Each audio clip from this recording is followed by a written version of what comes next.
Welcome to JoF TV, Jackalopes of Fire. I'm Scylla, and with me is Chuck. Happy New Year. Happy New Year. It's our first podcast of the new year. A little later than we would have liked. A lot later than we would have liked. Life happens. Yes, it does. It's been a really crazy year so far. So it's our first chance we've had. As you can see, we are actually both here in the studio.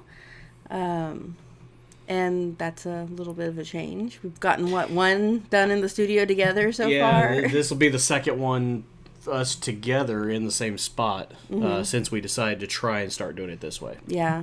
Hopefully we'll get this together a lot more. Like I said, it's been crazy. Things are starting to settle down a little bit.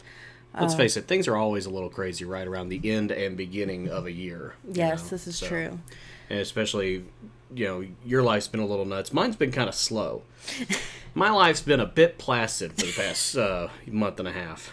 But that's changing, and I'm happy about that. Yes. I got the new year off to a good start. I started a new diet. Yep. Actually started Nutrisystem. And no, I am not a Nutrisystem spokesperson. I really am just someone that's starting it. I've been on it for just over a week now. And so, I don't really have too much of an opinion yet. So far, I like it.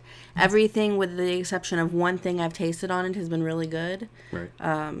What was the one thing? I had vegetable fajitas last night that I had to kind of choke down. Vegetable fajitas, so like no meat? Yeah. That's not a fajita. Right? That's just vegetables. that was hard to choke down, but that is the only thing I've tasted so far that is like that. Was there any bread in it? No, but they do allow you to have one wheat tortilla with it. So that, yes, there is bread. Well, yes. There is a bread serving. Oh, yes, there is a bread serving. Okay. So I guess, because I was gonna say, if there's no bread serving like tortillas, and there's no meat, then it's not a fajita. It's just vegetables. No, they do allow you to have a tortilla with it. Okay. And the first couple of bites were kind of like, it's okay. But the more I ate of it, the more I had to choke it down. Now, was that because of the vegetables, the lack of meat, or is it the wheat tortilla sucked? No. Because I've had wheat tortillas, and they suck. No, the part I had on the tortilla was edible, but the problem is they give you more filling than will fit on one tortilla, and you only get one tortilla. Ah. So I had to eat the rest without a tortilla. That's lame. Yeah. And so, like I said, that's the only thing I want. The pizza's been pretty good. I had some spaghetti. The spaghetti was really good. Okay. The breakfast bars I've eaten are good. The cereal is good. The desserts are good. So if you're looking for a quick, easy way to eat healthy, I do recommend Nutrisystem. The downside to it is a big chunk of money one time a month. Yeah. They don't let you spread it out over the course of a month, whereas if you're going grocery shopping, it's X amount of dollars a week. And to be fair, Nutrisystem for the average person is not a cheap concept. It's not cheap. You guys, I know, got a good deal because it's not just you. It's you. It's the whole family. Right. Not including me. Right. Yeah, we're all doing it, and it's working out well. And with my liver disease, we're specifically on the diabetic version of Nutrisystem, and I like that because when I'm not, before this, I had to really think about everything I ate, and it was a constant reminder that I'm sick. With this, I get to just reach into the box, pick out what I want, and I know whatever I pick is going to be something I can eat. It's easier to not think about constantly how sick I am. So it's nice to be able to forget sometimes. Yeah. Although I'd like to change your terminology there. You're not sick. You were sick. You're better now. You're trying to keep yourself from getting sick again. Well, technically, that's the better way to look at it. I still have, as far as I'm aware, I still do have liver disease. Well, sure, but you're not. It's an illness. But you're not sick. No. I'm trying to put a positive spin on your situation. But I actually did get some blood drawn today for more liver tests, so we'll see how my liver function's doing now. Been doing really good, so I'm hopeful that it's improved. Good. So anyway, that's how I've started off my new year, with a new diet, and I'll definitely keep everybody that I talk to. I was like, tell me how it works, because nobody wants to make that kind of investment without someone that's not a spokesperson telling them how it really works. Yeah, exactly. So I'm keeping everybody up to date on how I'm liking the food as far as flavor wise and how the overall diet's working for me. And you can rest assured they're not paying me anything. So whatever I say about the diet, my true feelings on it. Right. That said, if you happen to work for Nutrisystem and you want to pay me money to be a spokesperson, slide that shit on over. Just give me a call. I'm more than happy to work with you. There you go. So anyway, this year has already been full of news from our geeky world. The first thing I want to start off with, though, is actually something that took place last year. Okay. And that's the Doctor Who Christmas special. Yes. What did you think? I liked it. All right, so first of all, it's the Doctor Who Christmas special. It's Matt Smith's last episode. It's Peter Capaldi's first appearance, full form. Yeah, you can't really call it his first episode because he was only at the end. Right, much like all the other regenerations we've seen. It's one quick scene with the new Doctor at the very, very end of the episode. Right. And sort of to gear us up for the next season. Yeah, exactly. Now, as far as the episode itself goes, ignoring the regeneration for just a moment, as far as the episode itself goes, I thought it was really good. We got to see, spoilers at this point. If you haven't seen it by now, you should have. Yeah, we're not holding back on spoilers. It's been too long. Yeah. It's been almost a month. So as far as the episode goes, we got to see Matt as the 11th Doctor really live out his life. We got to see him grow old. He was there for hundreds of years on that planet protecting it. And so that was kind of cool. We finally got to see a Doctor that got a very good long regeneration. And part of that was because they in the show, they even said, no, this is his last one. They in the writing of the show, they counted the offshoot of David, which I was very glad that they did. Yeah, they counted that as a regeneration, which they should have, because it technically would. And they even mentioned that he had was vain or something and didn't. Right. Yeah.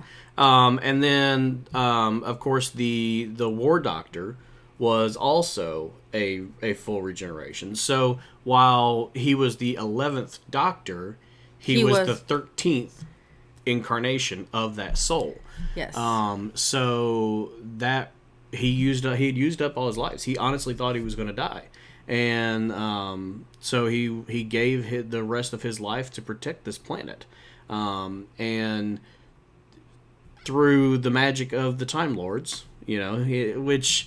we've talked about that possibility before, ever since 2005, really, when they regenerated Christopher Eccleston in one season. We talked about how they were going to how they were going to write into the show going past 13 lives. Right. And this is one of the ones that I said they were going to have to do. They were going to have to find the Time Lords, bring them back so that he could get a new set of regenerations, and that's exactly what they did. So this is, in a sense, Peter Capaldi's the first Doctor, in a manner of speaking. In a manner of speaking, he's the 12th Doctor, but he's the first incarnation of a new series of regenerations. Right. So he is one of 13. Right. Which I actually like.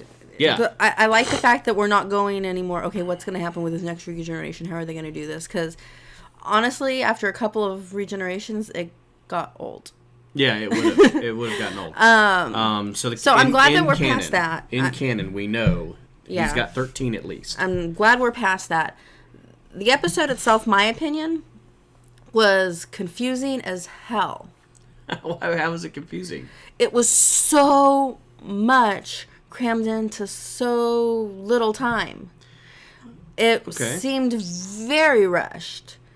And it was, for me and for our parents, because we all watched it together, it was very hard to follow. We kept going, wait a minute, what happened? When did that happen? It was very hard to follow. I feel like I understand what they were trying to do, and I appreciate that. I feel like they tried to cram too much into one episode. That should have really been a two-parter. I can see that it could have been a two-parter, but the way Moffat's been writing lately, a two-parter would have really dragged.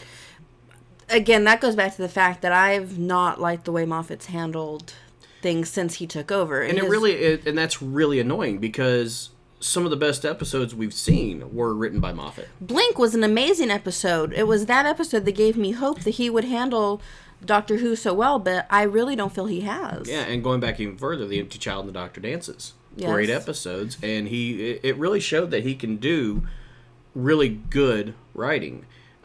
It's just, for some reason, his run on Doctor Who has not been as successful as we would have hoped. And I have to believe that at least part of that is because of Sherlock.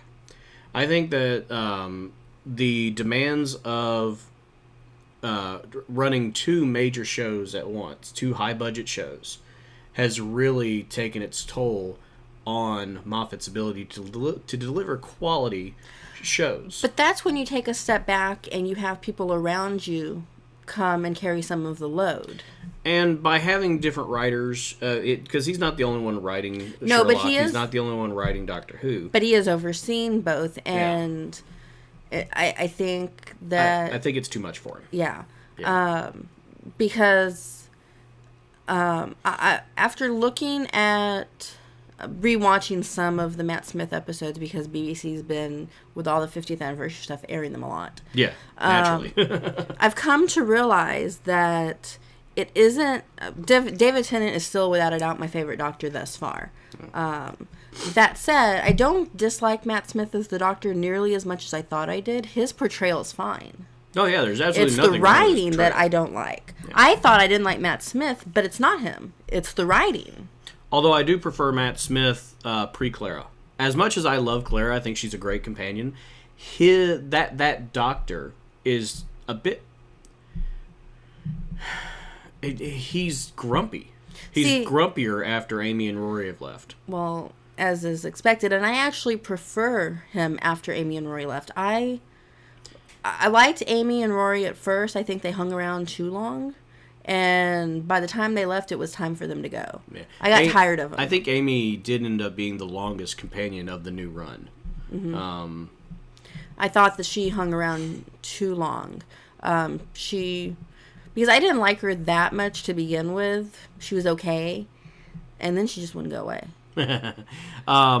To be fair, though, some of my dislike for her may have to do with her connection to River, because I really don't like River. Yeah, well. And a lot of the Amy episodes have River. That's true. So, what did you think about Karen doing her surprise appearance towards the end? I thought that was very nice. I thought that was very cool. I thought that was a good... Because she was around for so long. Yeah. I thought that made sense. That would have been like Roche appearing to Dr. Ten during his regeneration. Would have made sense. That's the companion he was closest to. Right. Which technically she was there. Yes. Technically she was there. It was pre-2005, but... and then, of course, we also had... Matt bald.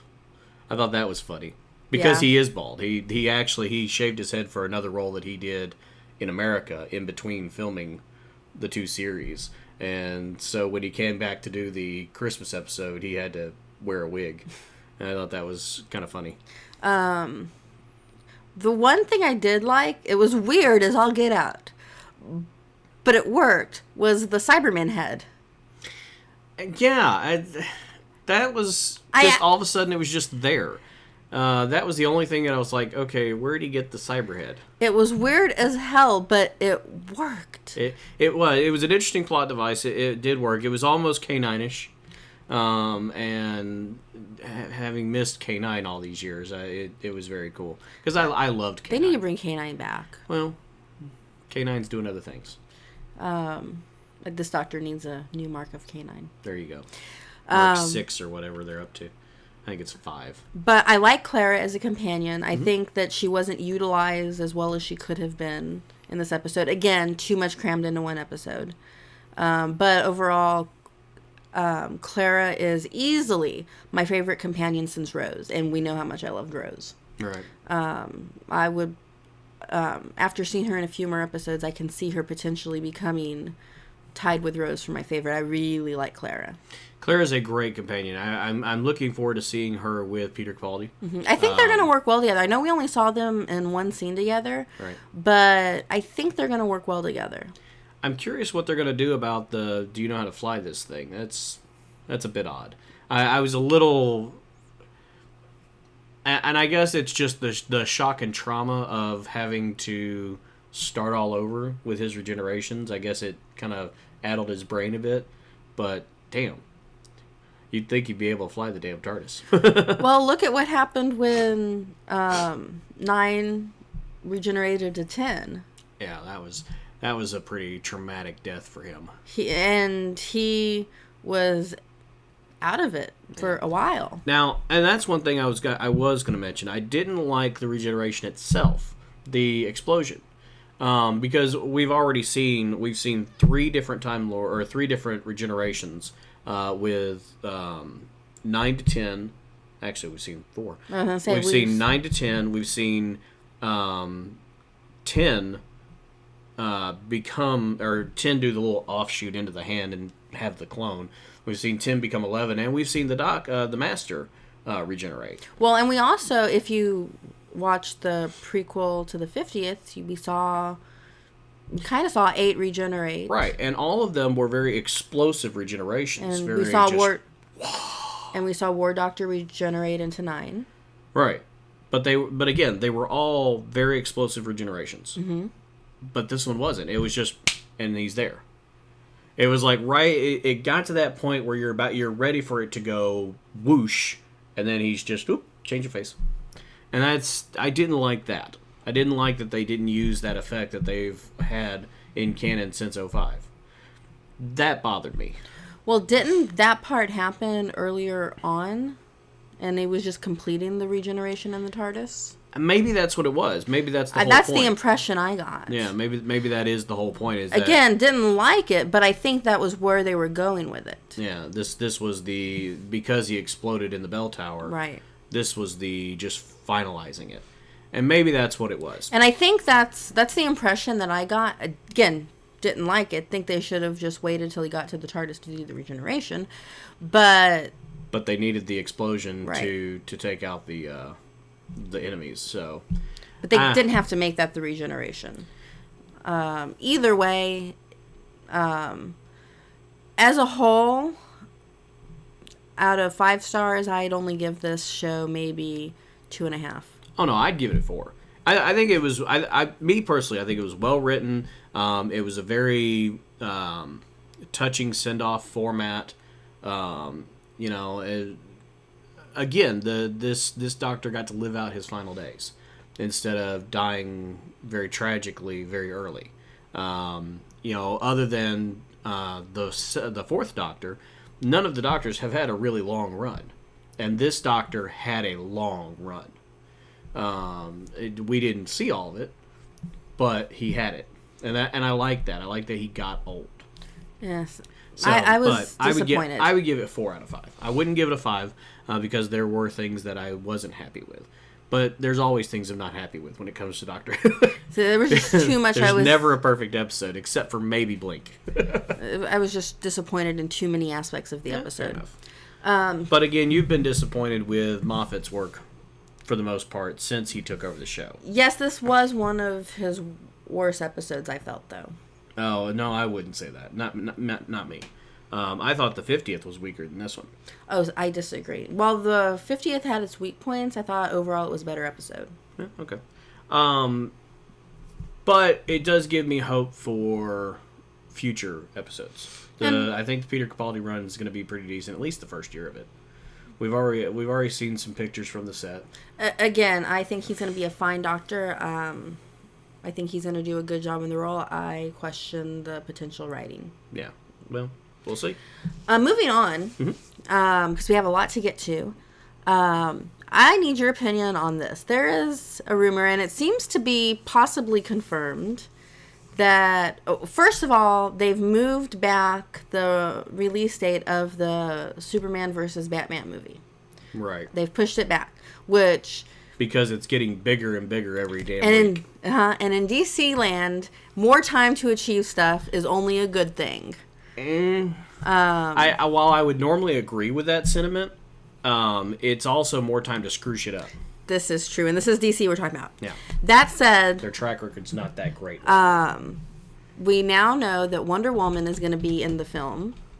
I'm not even going to get into my opinion of the casting for that because there is too much that can change. I mean, she could be working out and getting in shape for the role and totally look perfect for the role by the time she films it. She's a bit scrawny as she is right now, yes. Right, but there's a lot that can change. Yeah. So I'm going to withhold my opinion on her as Wonder Woman until I see some like movie posters or something with her in costume.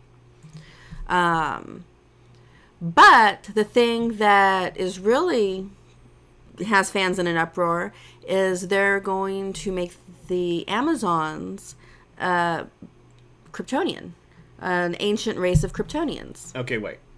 So you're going off that rumor that the guy who supposedly started it even said, this is not a rumor. I don't know anything about this movie. I'm just saying this is how I would write it. That's all he said. Did you not go read the original post? I've read a bunch of stuff about it. All right. So the original post, and if you go back and read it now, he actually added a thing at the top says, apparently several outlets picked up on what I wrote in the mailbag below, especially my take on how Amazons might be explained in Batman vs. Superman, and claimed that I was reporting it as fact and or that it was a rumor that I had heard. They are all wrong. It was an emailed question to him that he answers regularly, and he said, this is how I would write it. That's all it was. And 400 different news outlets go, oh, this must be true. Because this guy happens to have some inside information on things in the past. He's been pretty right in the past. So they took this as, this must be a rumor that he'd heard. And so they're not doing that? There's no word at all on what they're doing with Wonder Woman. And this is simply the way he would have written it. Then he's stupid. Maybe so, but he never said that this is what I'm going to do. Well, hopefully the fan uproar about it has made the studio realize that it would not be a good idea to do that. Well, but nobody at the studio ever said that they were going to do this. This is not something the studio said. This is something that he, as an individual like you I simply came up with. I get that. I actually like the idea. I don't. So it's not true. Okay, good. No, it's not true. Good. I'm very glad to hear that. Now, it's entirely possible that somebody at the studio reads that and go, hey, that's not a bad idea, and give him credit for the idea. But at this point... Well, and see, that's kind of my point. If someone at the studio sees it and thinks it's a good idea, they've already seen the backlash that it would cause. Yeah, maybe. So... Maybe that'll give them pause. But no, at this point, that is not a... It's not a rumor. It's not confirmed. It's in fact unconfirmed. It's... confirmed that it's not true is a better way to say it. It's not a rumor at all. Good. That makes me very happy. I was laughing my ass off when you mentioned it, and I went and looked it up because you had tweeted about it or retweeted it, and I also retweeted something about it. I also saw what Dr. Langley posted, and so I went and looked at it and go, oh god, she's flying off the handle for no reason. To be fair, there is plenty of reason to fly off the handle at DC. Yeah, this doesn't happen to be this particular one doesn't count. Okay. Feel better? I feel much better. All right. We danced around it. I'm sorry, I cut you off completely. So the rumor was that the Amazonians were going to be descendants of Kryptonians, the Kryptonians that had come to Earth and settled that outpost. Right. That was the rumor. And fans did get into an uproar about it. Yeah, fans were not happy about it, but the guy that originally wrote it said, y'all mistook what I said completely. So it's not a rumor. It's not happening as far as anybody knows. It was simply one guy's opinion on how it might turn out. That it would not surprise him at all if this is how it goes. And To be fair, it is an educated guess because he knows how the writers have written in the past. Well, he and knows see, I think how that's DC's thinking, and I think that's why the rumor took off so much because it's such a stupid idea that everyone can totally see DC doing it. right? It's just dumb enough that it might work. Mm-hmm. Yeah, And it is a bad idea. Wow. Again, I actually kind of like it. I think it's an interesting take on where the Amazons came from. I really dislike it a lot. I still think that they're again, speaking of cramming too much in, I think they're going to cram too much into this movie. This movie is quickly becoming a Justice League movie, not a Superman sequel. Mm-hmm. And I wish they would just do that.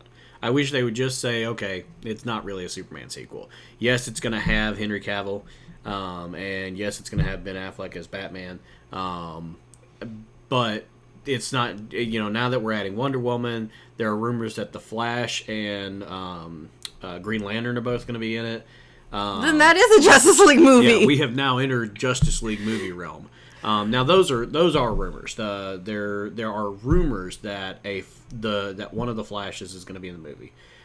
Most likely Barry if they were going to do it. There are rumors that Denzel Washington is going to be joining the cast, and somebody speculated that might mean he's going to be either Cyborg or more likely Jon Stewart's Green Lantern. Mm. So those rumors are going around, but again, those are rumors. There is no confirmation on any of that stuff. The only casting confirmation we have is the big three, Lois and Clark's mom. Mm-hmm. Those are the only official casting they've released. Didn't they also confirm Jor-El coming back?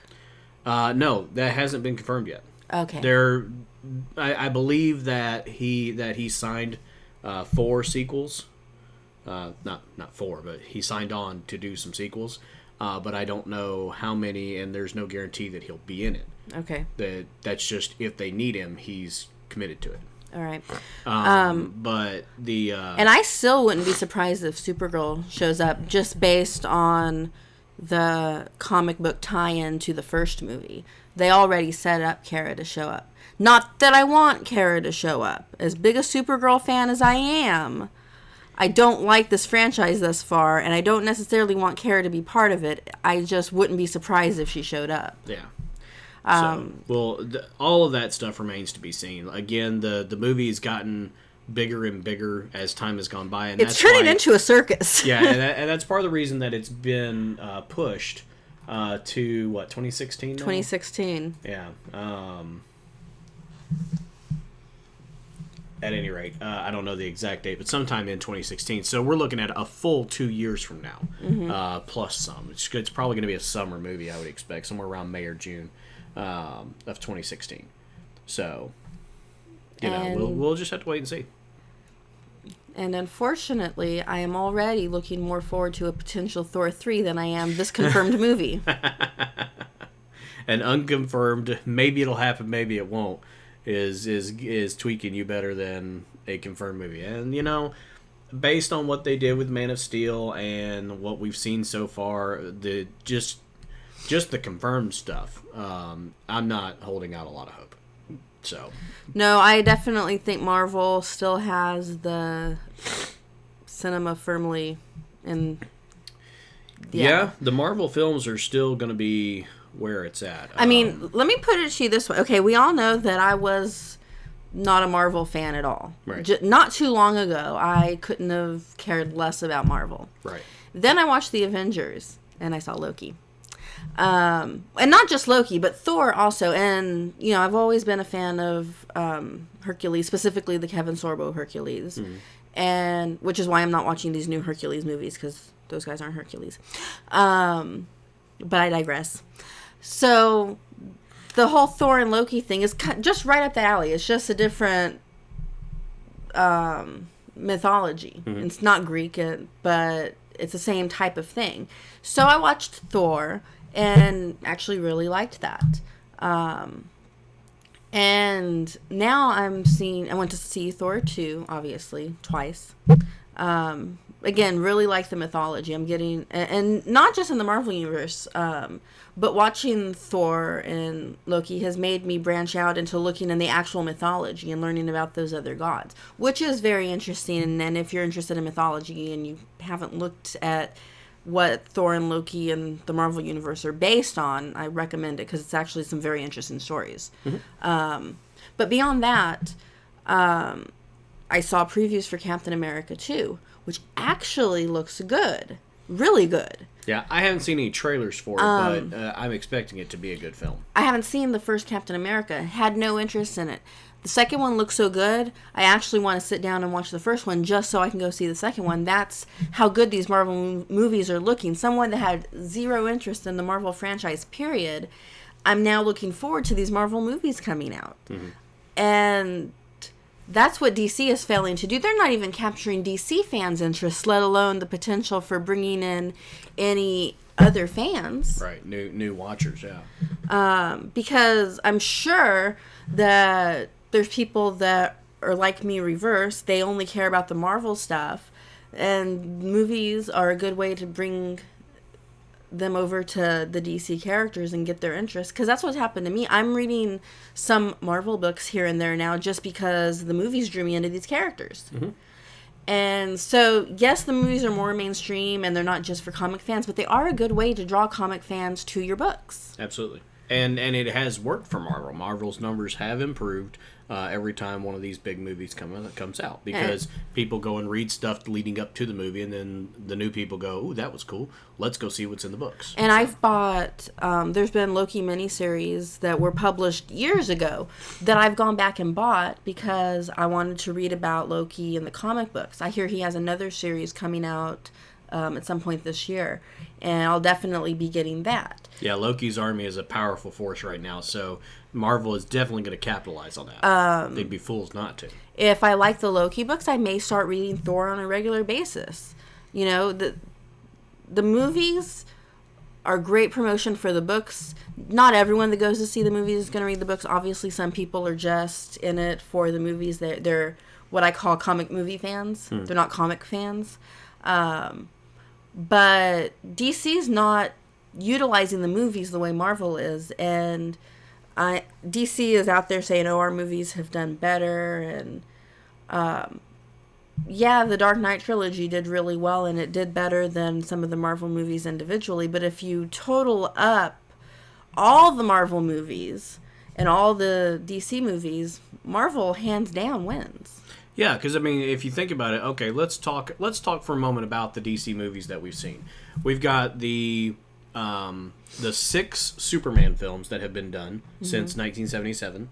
We've got the 7 Batman films that have been done since 1990. Green Lantern. Catwoman. Well, Catwoman, yeah, that's a DC property. Yes. Watchmen was a DC property. I'm probably missing one or two, but I'm done. Yeah. So, in the last decade, we've seen 4 Spider-Man films, plus another one coming. We've got Captain America, plus his sequel coming. We've got 2 Thor films. We've got The Avengers, plus a sequel coming. We've got 2 Hulk films. What am I missing? Did you count all the Iron Man? There's the 3 Iron Man movies. There's the 3 Blade movies. There's Guardians of the Galaxy coming up. Ant-Man's coming up. So Marvel, not only do they have, just in numbers, more movies just in one decade than DC has put out in 3, they have a wider selection of heroes that they're showing, heroes and villains, because it's not just Iron Man, it's not just Captain America, it's not just the Hulk. And yes, Avengers brings them all together, but that gives them still that variety of showing a large team and showing the feasibility of a large team on a big screen production. And it worked. It's the highest grossing comic book movie ever. You know, and then yes, the Dark Knight trilogy falls shortly after. And if you look at like the top 10 comic movies, there are a lot of them that are DC. But if you look at total number of comic movies, and the total amount made off of movies on comic adaptations, Marvel kicks DC's ass no matter what DC wants to spend. And if you talk to the fans of the two post watching, you're looking at a much happier fan base with the Marvel movies than with the DC movies in general. Yeah, Marvel has two things going for them that are hard to get together: quality and quantity. Right. Now, Batman Begins and The Dark Knight, both great movies. Dark Knight Returns or whatever. Rises. Dark Knight Rises was a letdown. Most of the fans of the first two were disappointed by the third one. While it's still a decent movie, it's not as good a quality. And part of that's because they had to scramble and rewrite the movie because they weren't planning on losing Heath Ledger. But, you know, there was a lot of disappointed fans in that movie. And that's been the trend of the DC movies. But, you know, and unfortunately, Dark Knight Rises was still one of the better DC movies because Superman Returns was not a good movie. It really wasn't. I mean, if you look at the Superman movies, Superman 1 and 2 were amazing. Those two together were fantastic. They're still good 30 years later. 36 years later. They're still great movies. Superman 3 is ridiculous. Superman 4 is even worse. Superman Returns, which was supposed to erase what Superman 3 and 4 didn't really erase it. It really just added more fuel to the fire. And then the Man of Steel is supposed to say, okay, let's start over. And it was also a letdown. It was a huge letdown for me. But then you have the Batman movies. The first Batman movie, really good movie. Fantastic. Still good. Here we are. It was 1989. So here we are 25 years or 24 years later. No, 25. We're coming up on the 25th anniversary. And it was...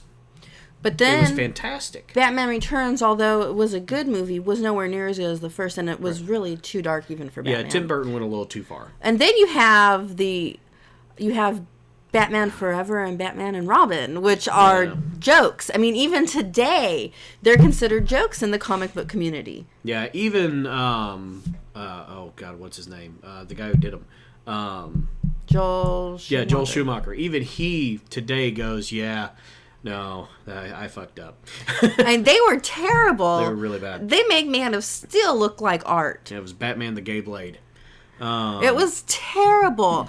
So bad that they didn't even do a Batman movie for years. And when they did, they decided to just reboot it. Yeah, they said, okay, we get it. And Christopher Nolan did a fantastic job rebooting the franchise. It was a good trilogy. If you look at the trilogy as a trilogy, it was a good trilogy. I still, if you compare Batman Begins to the first Batman film in '89, I still prefer the '89 movie. Michael Keaton. It was a better, in my opinion, a better adaptation of Batman. Mm-hmm. Nolan did good, especially when you compare it to the previous two Batman films. Mm-hmm. Not my favorite adaptation of Batman. Which is fine. But he did... Christopher Nolan did a good job. And most fans would agree with that. But the third movie was a bit of a letdown. But as a whole, the trilogy was good. But it took all those years and a reboot for that to work. And now here we are just a couple years later, and they're rebooting the idea of Batman again. Which fans are still very upset about the whole Ben Affleck thing. Again, I'm withholding my opinion until I at least see him in costume. Yeah, my original thought was, oh God, here we go, Daredevil all over again. Oh, I missed Daredevil. Anyway, here we go, Daredevil all over Elektra. again. Oh, and the Fantastic Four. Two movies of Fantastic Four. Elektra. Elektra, which was a Daredevil spinoff. Although it wasn't very good.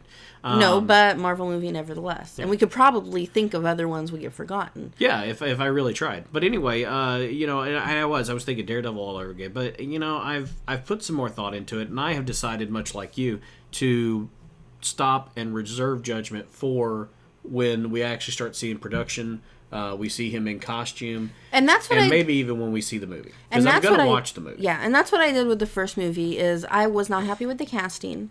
With the exception of Clark's parents, I thought that Jonathan and Martha were actually very well cast. Yes. But the rest of the cast I initially wasn't happy with, so I decided to withhold judgment. And sure enough, Amy Adams turned out to be a much better Lois than I thought. Of course, I love Amy anyway. Oh, I like Amy Adams. I wasn't sure she was right for this particular role. Right. That's because you never watched Trouble with a Curve. And even now, I still see her as being a better Iris West in a Flash movie than Lois. But she did do very, very well as Lois. Right. Still not happy with the casting choice for Superman. I don't think he was the right choice for that role. But he looked good in the lumberjack scenes. And Henry Cavill looks good with a full beard. I'm not going to lie. He pulls off the beard well. I don't think he was a good choice for Clark. That's He's okay as Superman, but he's not. The problem with Clark is showing it's something that only Christopher Reeve has ever been able to do, is showing a difference in stature and personality between the two characters. Because well, in the movies, yes, but in TV, I thought Dean Cain did a good job. Dean Cain did a decent job, but Dean Cain's version of Superman is a little different. His Clark is a little more confident than the old Clark. That's one of the things about Clark that they changed that I'm not as sold on. I don't like the more confident Clark that we have. See, I do, because he is Clark. The way that in Dean Cain's series, the way he describes it is how I always saw Superman anyway. And I even told you, because I didn't remember those shows from when I was a kid, and when we went back and watched them, I even said, that's it, that's how I feel. He is Clark. He grew up as Clark. Right. And for all intent purposes, yes, he's an alien, but he's human as the rest of us in the sense that that's how he was raised. Sure. He uses Superman so that he can help people without becoming a science experiment, basically. But he is Clark. Smallville showed us that, too. And I like that. I've always liked the concept of there being three different personas. There is Superman, who's the larger-than-life, the hero that saves the day, the big blue Boy Scout. There's Clark in Metropolis, who is the mild-mannered reporter. He's in the background more. He slouches a bit, so he's not quite. He doesn't look as tall. Things like that. And then you have the Clark that is outside of Metropolis. When he's back home in Smallville, he can be himself. And I've always liked that concept, that there are three different versions of that character. And you don't see the real Clark until he goes home. And he's a mix between the Metropolis Clark and Superman. He's somewhere he's in that middle. He's the happy medium. He's not over the top and boisterous and in your face, but he's also not going to be in the background. Yeah. And speaking of the TV shows, that really is one place that, well, not DC doesn't do anything perfect these days, but where they have been more successful, they've managed to adapt their properties to the small screen better than the big screen. Yeah, they've done fairly well. Even going back to the Adam West series, mm-hmm. although a very campy version of Batman, it fit the time. Yeah, it did. It fit the time. Is still a classic today, which is finally also coming to DVD. Yes, I did see that. That's awesome. Very cool, and I'm actually considering getting that. Wonder Woman, classic show. Yep. New Adventures of Lois and Clark, still my favorite version of Superman. Yeah. The Superman, Batman, and Justice League animated series. Very well done. Still considered the quintessential version of those characters. Yeah, absolutely. Batman the animated series, Batman Beyond, Superman the animated series. Kevin Conroy is Batman. Yeah, he defined who Batman and Bruce should be vocally. Well, and the Joker, Mark Hamill. Yep, Mark Hamill's voice. Everyone went, that's the Joker. Yeah. So much so that even today, 20 years after those series were first on the air, they still want Mark Hamill and Kevin Conroy doing the voice of the Joker and the Batman in the video games. Exactly. On the Arkham video games and things like that. Well, and even not just those two, but Tim Daly also for Superman. You see, and the rest of the Justice League voice actors, you see a lot of them popping up in some of the current animated one-off movies. Absolutely. Because that's how good they were. Have you watched the Daily Show Not yet. shorts? Not yet. Those are so funny. I know I need to. I have not gotten to it yet. Because every now and then they joke about Tim being Superman, and they've had Nathan do Green Lantern, and Yeah. Kevin was on a more recent one as because he's Batman. So it's funny. You should watch it. Yeah, I know. And then you have Smallville, which had its ups and downs, but overall was a good series. Absolutely. And now Arrow, although I definitely have my issues with Arrow, it's doing very well. And a potential Flash spinoff that might be coming out in the fall. The new Gotham show, which is going to be younger versions of some of our favorite villains and heroes, but not Bruce. Yeah, I'm still very much up in the air on what I think about that. Well, there's so little information coming that we're not 100% sure on what it really is. I'm not sure I'm sold on the concept as I know it. Yeah. I'll put it that way. So that's going to be a wait and see kind of thing until we have more information. But in general... And so, yes, DC's had good shows. Whereas Marvel's had The Incredible Hulk. And S.H.I.E.L.D. Yeah, Agents of S.H.I.E.L.D. now. S.H.I.E.L.D. is proving to be a very good show, and if DC doesn't watch it, Marvel could catch them on the small screen, too. Yeah, absolutely. And they're already in talks about another S.H.I.E.L.D. show. It's going to be based on Peggy Carter, who was the S.H.I.E.L.D. It was before S.H.I.E.L.D. existed, but what would have been the S.H.I.E.L.D. liaison when Captain America first showed up in World War II. It's going to be her adventures after Captain America disappeared. So that could be interesting. Yes. So we have Marvel ahead of DC in the comic books because New 52 still sucks, and more on that in just a moment. We have Marvel ahead of DC on the big screen, without a doubt, no matter what DC tries to say. And now we have S.H.I.E.L.D. and another potential Marvel show, which could potentially overtake DC on the small screen. DC needs to get some good stuff out there and stop screwing around with Arrow and stop making this Flash thing look like it might be a mess. And if you look at television just today, S.H.I.E.L.D. is doing better than Arrow. It flat out is. By a long and shot. part of that's because the CW just doesn't have the audience. Part base. of it's the network. Part of it, I honestly feel, is it's a better show. It's a significantly better show from what I've seen. I don't watch Arrow, so it's hard for me to judge Arrow. See, I watch both shows. Yeah. I watched S.H.I.E.L.D. and it grabbed me from day one. When the most interesting part of Arrow is what's happening to Roy Harper, who isn't even Speedy yet, there's a little bit of a problem. There is a problem when your main star is not the main draw. I'm actually getting a little sick of Oliver. Roy is way more interesting. Yeah. And that's sad. So we're definitely... The point is, Marvel is the powerhouse that DC needs to be. DC's not competing the way they need to be competing. And they keep dropping the ball. Every opportunity that they have to even come close to matching Marvel, they keep dropping the ball. Right. And if you ask DC about it, they will add all these spins and, oh no, we're just as good as Marvel, or we're better than Marvel. No, you're not.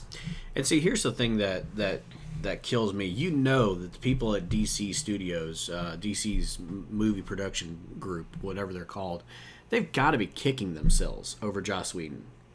Joss Whedon was brought on to revitalize the Wonder Woman franchise. He was going to... And who better to do it? Not that I'm a Buffy fan, but I know he writes good, strong female characters. Yeah, absolutely. And he was going to write and direct a Wonder Woman movie. And yes, it was taking him a little long to get the script delivered because it became a very intricate script. But I still would have said, no, you keep plugging away at it. We'll wait on you. And DC wasn't willing to do that. So instead, they scrap the movie. Marvel grabs Joss Whedon. And they get the Avengers out of it. Plus, they got S.H.I.E.L.D. out of it. Yeah, they got the Avengers, they got S.H.I.E.L.D., and they're getting a second Avengers movie all out of Joss Whedon. Mm-hmm. They get 3 major projects out of him. Whereas DC could have had a Wonder Woman movie. He probably would have ended up doing the Superman relaunch, as well as a Justice League relaunch, I would think. Because Wonder Woman would have done well. At the very least, Justice League, if not Superman too. Right. Yeah, no, once again, DC dropped the ball. Yeah. And it's just an example of, and I think that's what frustrates me about DC most of all, is that they keep spinning it and saying how great they are when anyone can look at it and go, no, you're not. Yeah, you're really not. You've consistently disappointed the fans, the critics, the comic book retailers, the toy sales for DC should be a reflection. Even their toy sales are down, and toys don't sell to us. They don't look for us to buy toys. They look for kids to buy toys. The kids aren't even buying into DC right now. Speaking of toy sales, and I feel this needs to be said because this is just another example of how stupid DC is. Mm-hmm. And I wish I could remember. I want to say it was Jeff Johns, but I wouldn't swear to it. It could have been somebody else at DC. Mm-hmm. So if I'm crediting this wrong, I do apologize. But I do know that somebody up at that level at DC appeared on Kevin Smith's podcast. Okay. Who we all know is like one of the king geeks. Yes, Kevin Smith is king of the geeks. Right up there with Bruce Campbell and Nathan Fillion. Right. So, big podcast. Kevin Smith's another one of those people that if you can get him to write and direct you a movie, you're probably going to do pretty well. Mm-hmm. Even knowing what he wanted to do with the Superman movie back in the late 90s, it still would have been better than what Man of Steel ended up being. It wouldn't have taken much. So, anyway, upper guy at DC appears on his podcast because he actually has a lot of people that listen to his podcast. Yeah. Unlike us. And so, he's asking him about... Hey, man, our numbers are growing. They are growing, and spread the word. Jackalopesfire.com. That's right. So Kevin asks this guy about Young Justice, the animated series that was on Cartoon Network. Mm-hmm. Because if you look at the numbers, the show was doing very well. It was critically acclaimed. It had a lot going for it, and then they even had some sketches ready for season 3. Like, they were ready to go. Right. And suddenly, out of nowhere, it's canceled. And he was asking them about it. And the response was basically that, yes, it was popular, but not amongst our target audiences. It was more popular among females. Mm-hmm. And that isn't the audience we're going after. And then he goes on to talk about how they're trying to get the boys and everything. And it just made me go, whoa, what? Well, now, to be fair, the target audience is the younger male demographic who buys... Well, they don't buy toys. They get their parents to buy them toys. Cartoons today... No, and I get that they're toy commercials, and I get they need to sell toys. But to phrase it that way... It probably was a poor choice of phrasing. To actually...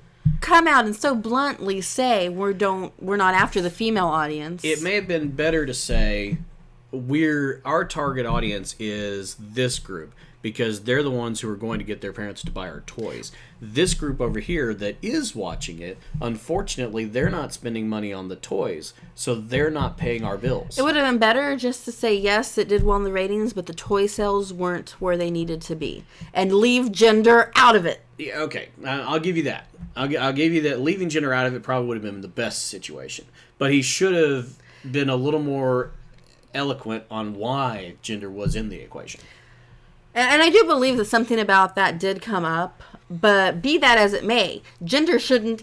When you're trying to have a positive spin on something, you don't alienate half your potential audience. Okay, but you're taking it too sensitively. What he's trying to say No, I understand what he's trying to say. It was the way he said it. Okay. And it sounded very, very bad. Well, but again, I think that it's probably you as a female viewer being overly sensitive about the way he phrased it. Let's face it, you get that way sometimes. Because I do feel like female comic fans are disrespected. Well, and we are. In many cases they are. But this isn't... he's not disrespecting you as a female fan. He's simply saying we don't matter. You don't pay his bills. You're not buying his toys. Have you ever bought a Young Justice toy? No, because they're too damn expensive. Okay. I did almost once. You don't buy Young Justice toys. You, much like everybody else that watches the show, aren't buying the toys. If y'all had bought the toys, it has stayed on the air. Yes, it wouldn't have been the target demographic, but they'd have gone, okay, we're hitting a different target. But hey, they're buying the toys. Keep it going. As long as the end result is they're making money, then the show wouldn't have gone off the air. Because they're not making money off advertising. They're making money off the toys. No, and I get that. I think it was a poor choice of words and a poor way of thinking. It's all about money for them. It's not because you're a woman. It's because you're not buying what they want. Therefore, you're not their target demographic. I still say... Don't take it so personally. I still say he could have phrased it differently. He probably could have.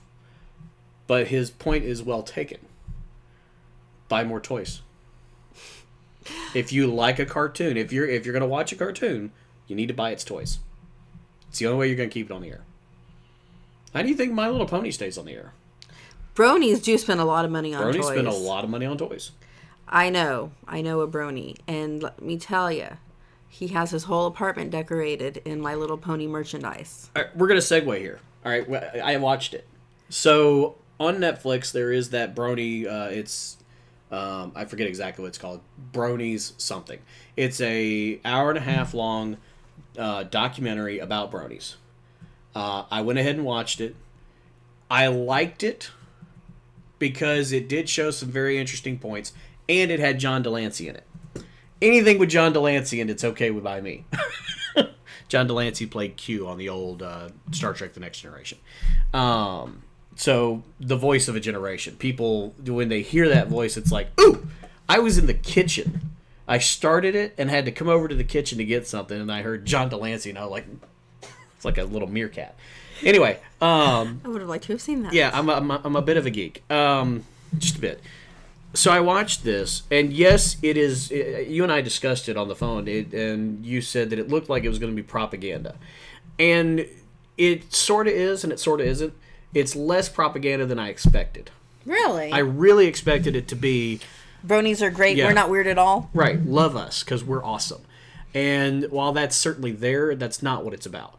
The documentary really did take a more neutral position of, okay, we want to understand what Bronies are all about. So they went and they interviewed several Bronies in different parts of the world, not just in America, but different parts of the world. And they exist outside America? Yeah, absolutely. That's kind of scary. There are My Little Pony fans everywhere. Adults, kids, women, men. And it showed something that I thought it needed to show. It actually did show this is not a bad thing. Now, I'm not a fan of My Little Pony. We watched one episode. I went ahead and put it back in my queue because I went into that episode expecting the worst. So I'm going to try and watch My Little Pony just to see if I can accept it as quality entertainment. I don't think I can, but I'm going to try.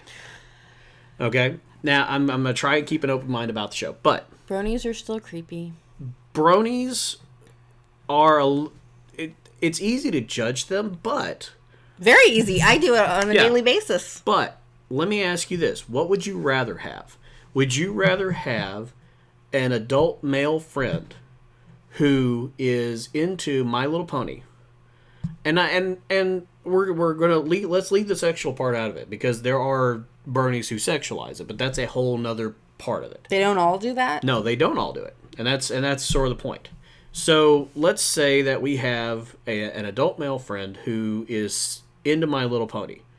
He likes the show because of the message that it gives and the positive message that it presents to kids. You just described what Rusty's been telling me for years. All right, hang on.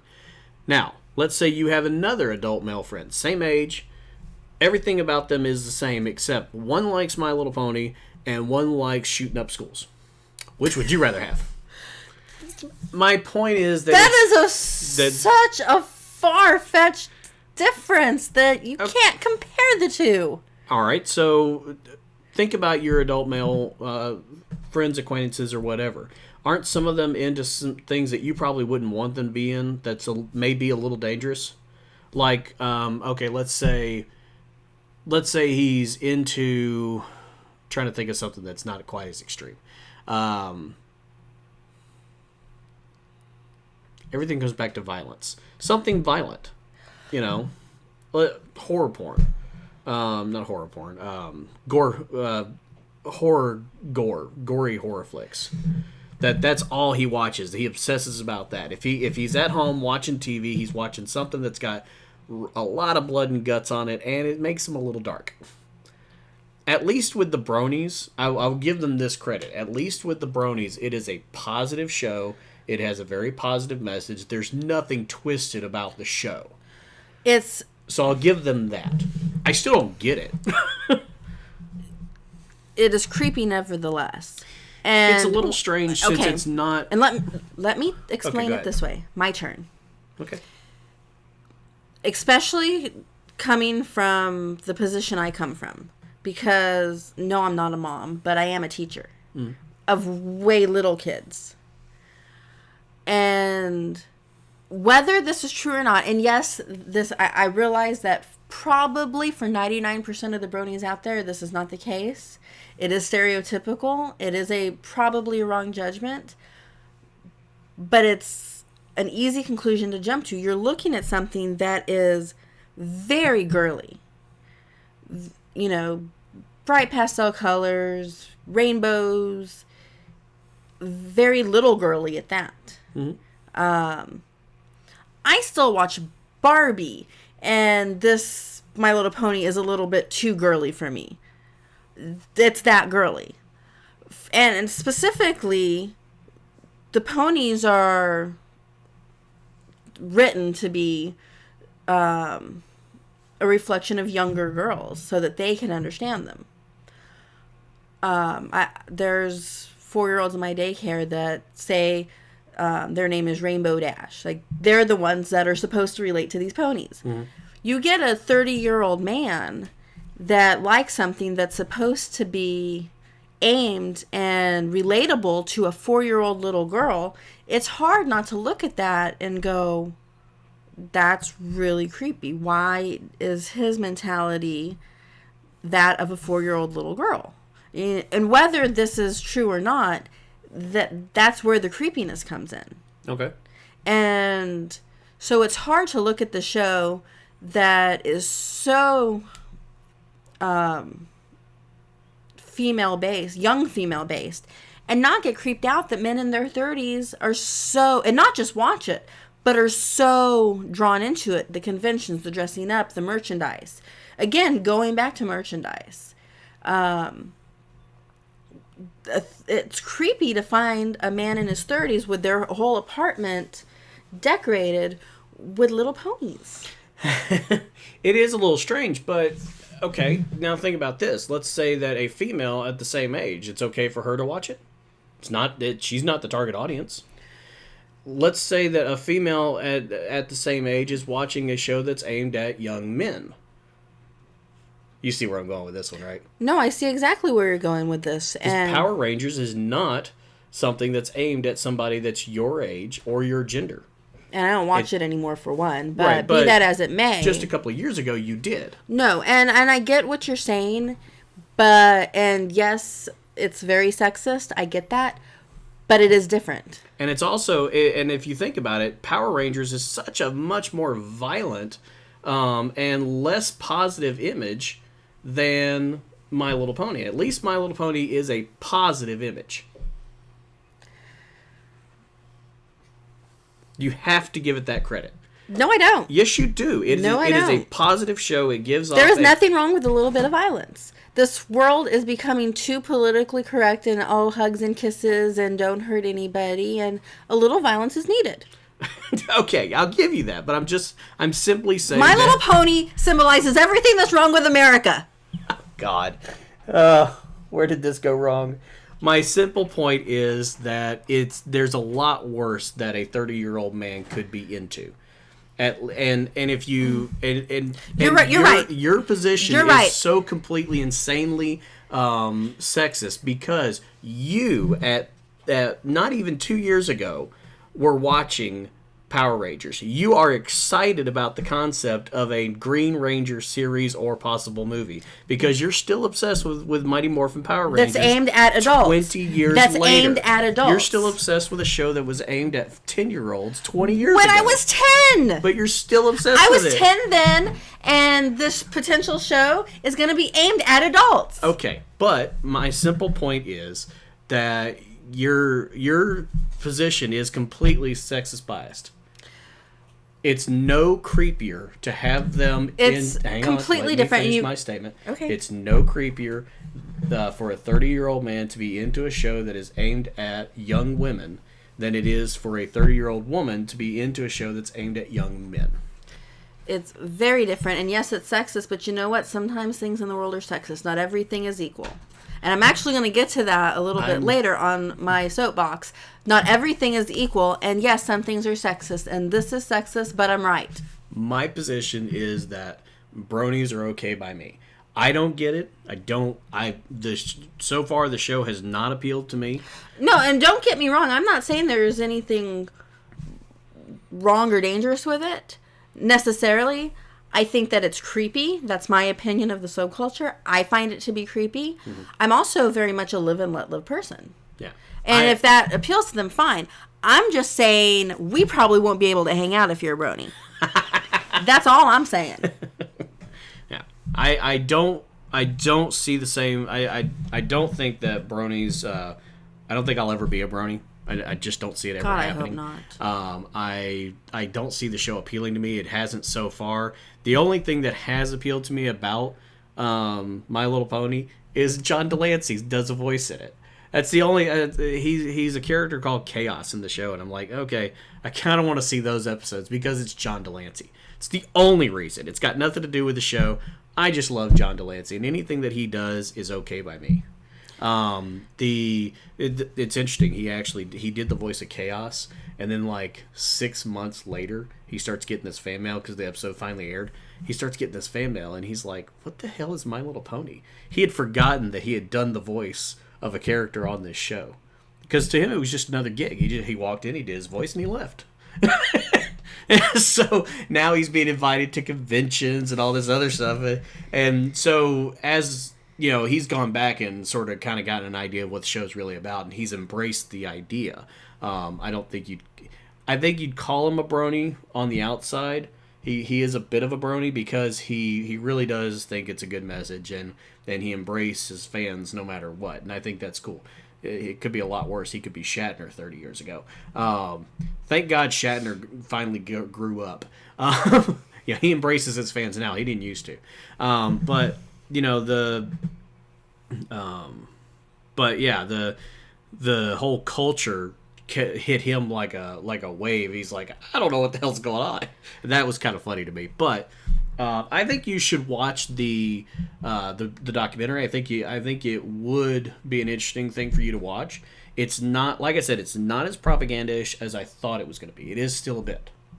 So it is still something you'll need to think about before you watch it. But again, it's not as bad as you thought it was. I have a very live and let live attitude. Mm-hmm. I don't like My Little Pony invading my comic shops. That pisses me off. But I think My Little Pony should probably stay in the toy stores and on Cartoon Network. The branching out seems to be a bit much.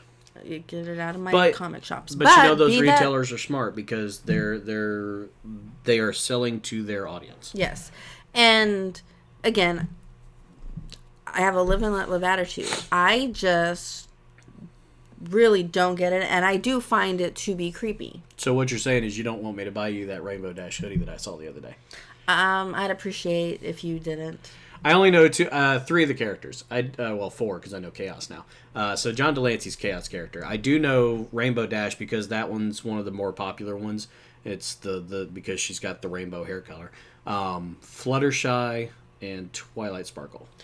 Those are the only three ponies that I know, and then I know Chaos. I know Pinkie Pie because that's Rusty's favorite pony.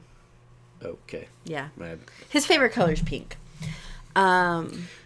Okay. Now, that being said, to me, the brony subculture is, y'all go do what you want to do. However, that being said, if you're sexualizing the ponies, that's a whole nother kettle of fish there. That's something that needs to stop. Because that's just, it's a little too much, even for me. I try not to judge, but man, something shouldn't be sexualized. And I guess maybe that's where the creepy part comes in to me is I have a hard time believing that most of these grown men don't sexualize it. Maybe because most things to me come back to sex because I'm just that way. Yeah, when you start sexualizing My Little Pony, the Smurfs, Powerpuff Girls, even the Teen Titans. At least they're teenagers. But yeah, when you start sexualizing these things, that's a bit much. Yeah, if you're gonna sexualize a comic book hero, make it an adult. There's plenty of them. Yeah, at least Wonder Woman, Power Girl, not Supergirl. She's too young. Hey, Supergirl's hot, and there are some cases she's over 18. Anyway, my point is that if you're gonna sexualize an adult comic character, not the 10 years and under group. That's a little weird to me. But No. Or at least don't tell me about it. How about that? If you're gonna do it, don't tell me about it. I don't want to know. Moving on. Speaking of Teen Titans. Speaking of Teen Titans. Teen Titans, go! Teen Titans, the comic book, not the show, is getting canceled. Really? April, issue 30 will be its final issue. They finally gave up. Another 52 bites the dust. Of course, that means another crappy 52 issues coming. Or book is coming. And here's there's a couple of things that get me on this, but here's the first one that I thought. Teen Titans is getting canceled, and Batwing still lives. Batwing's still there? Yes! They're so afraid. There. They're so afraid to cancel that book. I'm like, you can't cut the Black Batman. He must stay. I'm like, oh my god! No idea what that voice was. So that was the first thing that got me. And actually, the next thing didn't occur to me. I have my friend Jill's flipping out about this though. Is okay. So Teen Titans is getting canceled. We know that Tim Drake is going to be one of the main characters in the upcoming Batman Eternal, which is the one Stephanie Brown's coming back in, which actually gives me a little bit more hope for the new 52 Stephanie, and maybe they're going to actually give her an origin similar to her original and make her Tim's love interest. I would really, really like that. But Tim's got a place. Okay. We know where Tim's going. Red Robin is going to stick around. But there's two other main Teen Titans that don't have anywhere to go, really. Bart Allen and Cassie Sandsmark. Kid Flash and Wonder Girl. And Jill is... Plus the other Teen Titans that nobody knows. That nobody cares about. The new characters that got introduced that nobody knows who the hell they are, what their powers are. I know one of them's gay. That's about all I know. And I couldn't even tell you which one. That's funny. So... It's probably Bart. So Bart and Cassie don't have anywhere to go, and Jill is flipping out about this because Bart and Cassie are two of her favorite characters, and we all know what happened to Donna and Wally. And these are two main characters. Yes, they're not Wonder Woman and Flash, but they're still fairly main characters, and they're canceling their book. So, and I'm sure there's other fans that are kind of like, okay, what's going to happen to Bart and Cassie? So I'm keeping an eye on this one. It could be another situation of DC alienating and pissing off more fans. Now, that said, Teen Titans is getting canceled, but they've already made it clear, and this is Jeff Johns, made it clear this is not forever. That... this isn't the end of Teen Titans. They were very ominous about it, but it sounds like a potential relaunch of Teen Titans in the somewhat near future. Oh. On the plus side, if these characters, such as Cassie and Bart, aren't in a book, they can't be screwed up any more than they already are.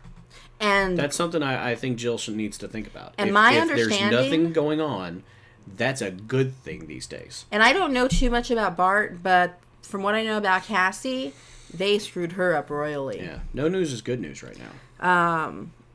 This is true.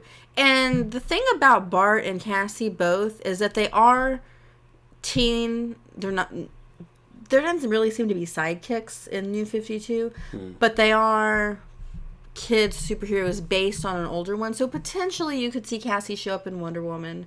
And Bart in Flash, although I don't know what they're doing with the Flash. I hear something about Wally coming back, and Wally's dead. Wally died in like the first or second issue. Yeah, I'm hearing little buzzes about Wally coming back.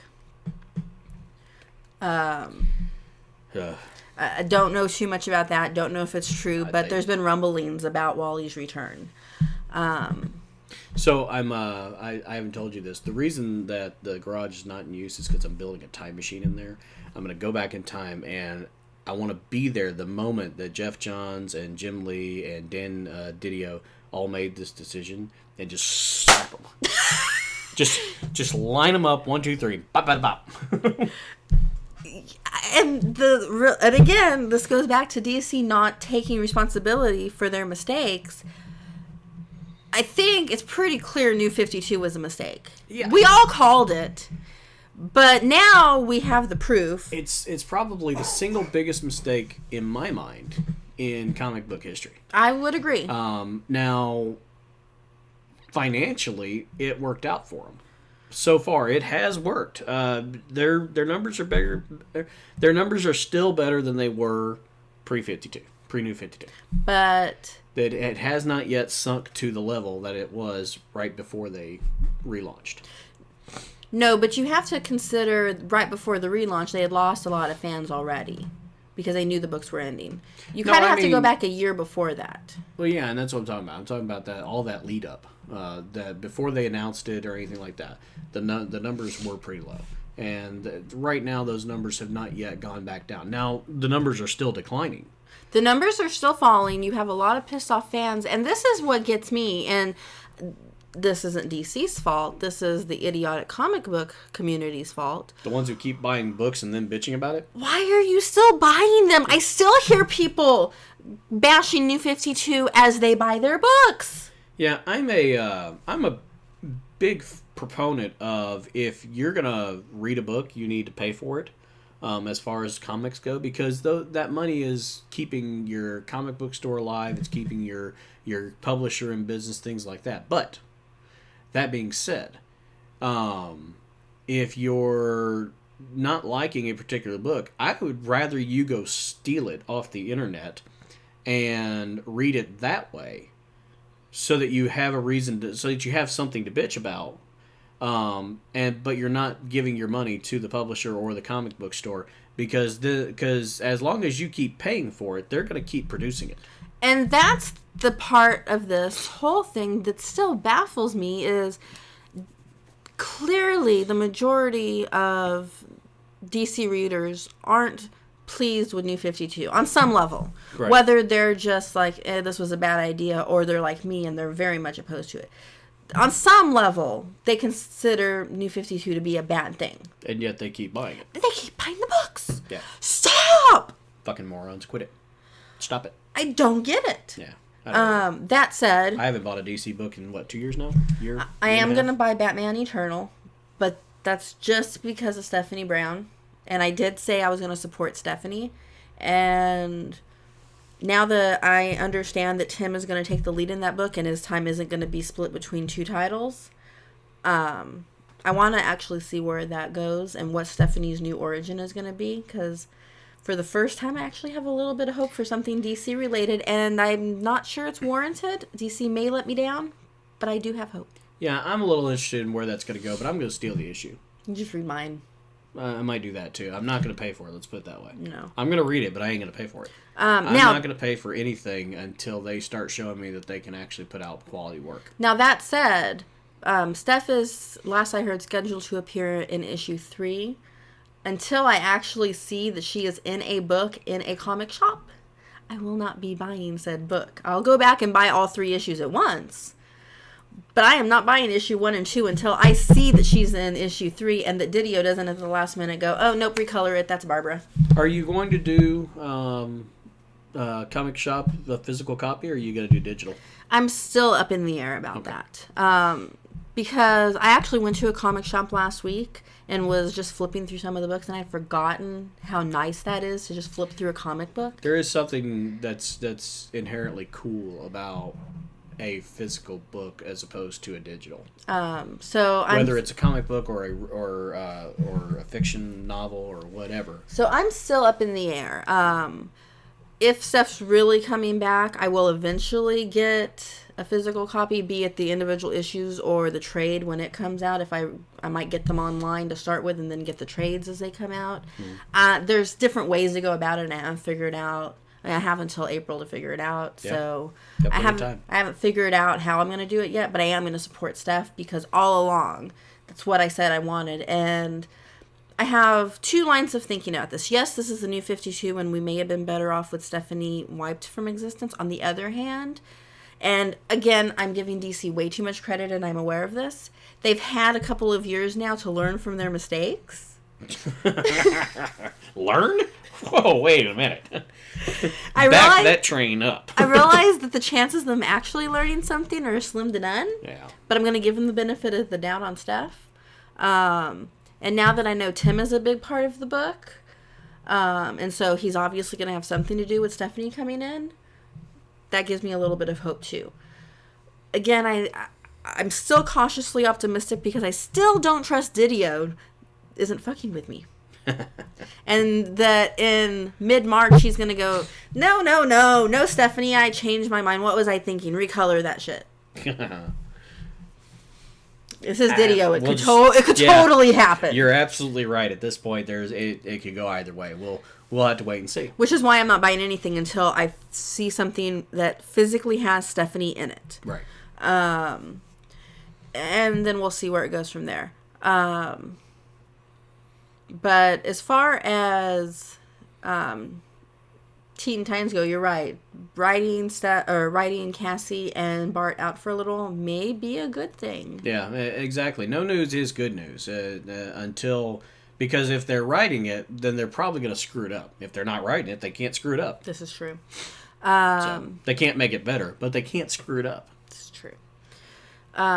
So once again, DC just continues to piss people off. And the only thing about this whole thing that has me pissed off is that they're canceling Teen Titans and Batwing's still getting published.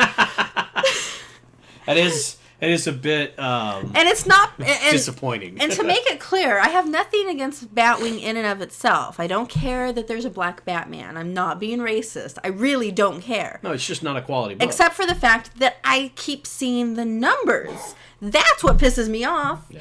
Batwing's numbers have never been good. No. And yet we keep seeing things get canceled and Batwing's still there. Yeah. That's what pisses me off. It's clearly not a numbers game for that book. It's that book is being kept alive by fear.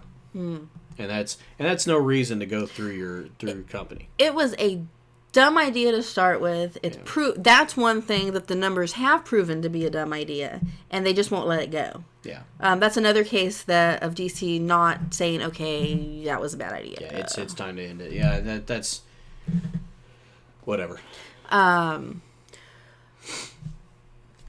As we all know, and if this last rant didn't make it totally clear that I'm a comic geek, then you haven't been paying attention. I'm a comic geek. Really? I'd have never known that. God, I'm glad you told me. Yes, I am a comic geek. Probably more so than you, I would venture to say. These days, yeah. Because I'm pretty well obsessed with comics of all I've kind of moved away from them. And so, I finally, I met a friend of mine who, through talking to him and everything, I learned about myself, which is always good when you meet a friend that inadvertently teaches you something about yourself.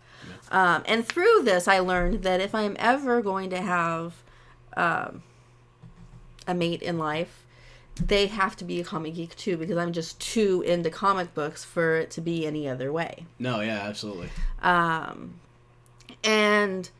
the problem I keep running into, and first of all, I want to make clear, and if you read my Twitter, you know this about me, I'm not one of those desperate women that feels like she needs a guy in her life. I am single, and I am perfectly content that way. Right. It's not a desperation thing at all. If I am single for the rest of my life, I'm absolutely cool with that. In some cases, guys just complicate things and are more trouble than they're worth.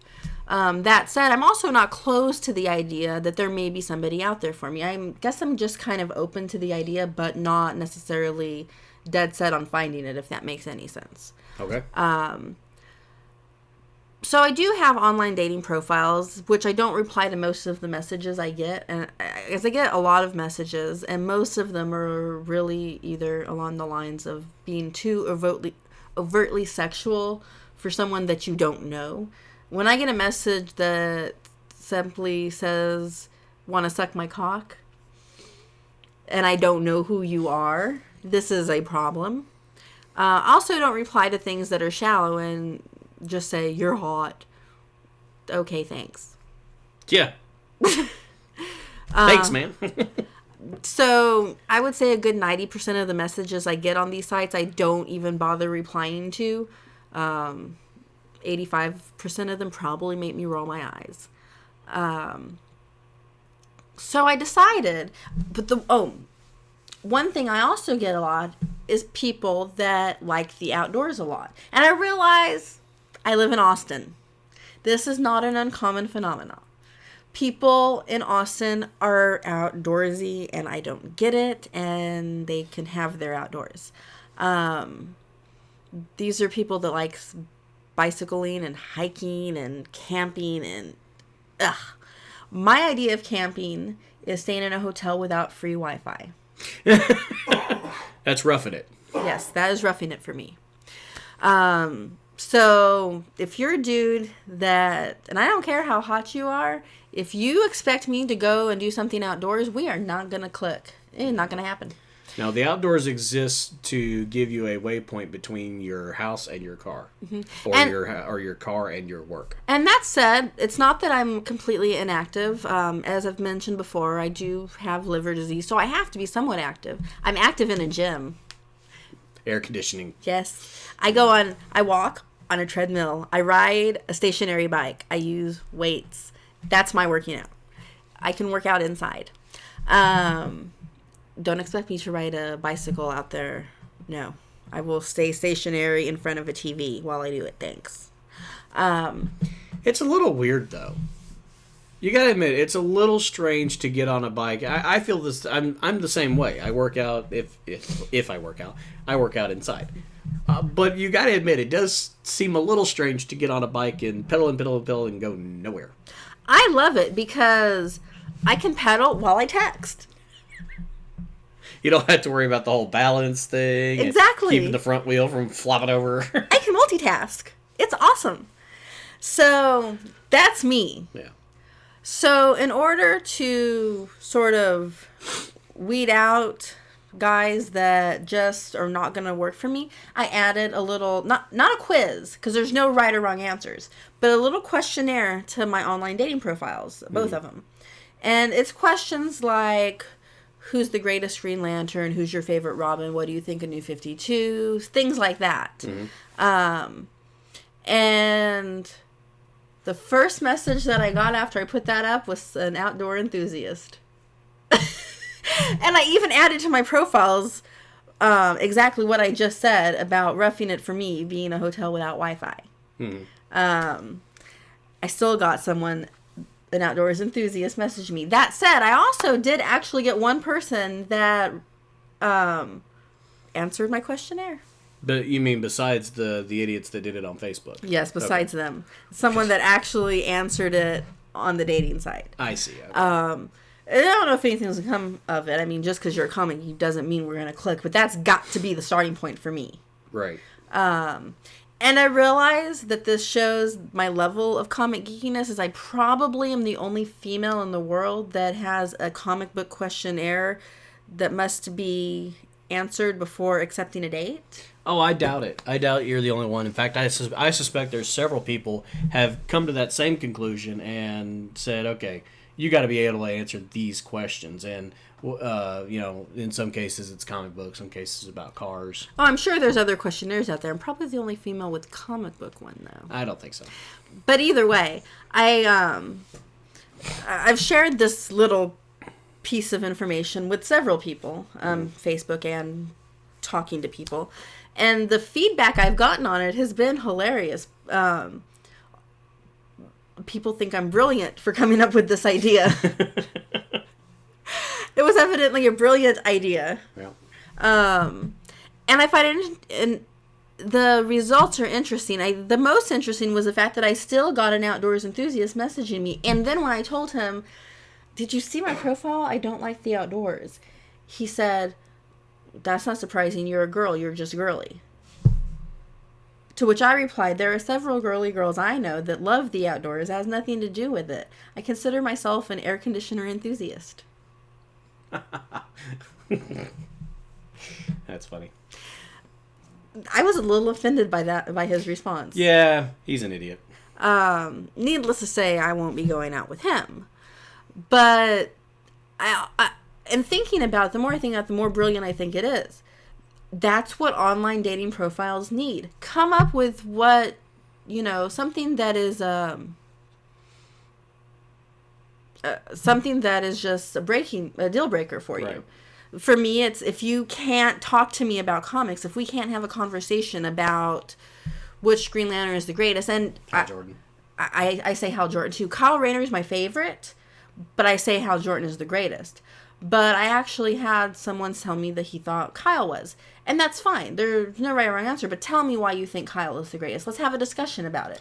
There may be no right or wrong answer, but no, he's wrong. Hal Jordan.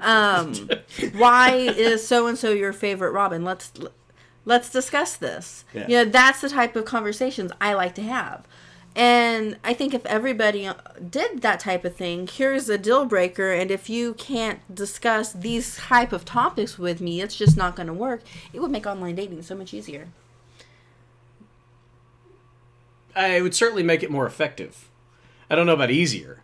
I don't think dating's easy. Well, no, matter but how you look at it, but it would make the interaction more effective, and get you past the initial, you're not my type at all kind of thing. Exactly. Right.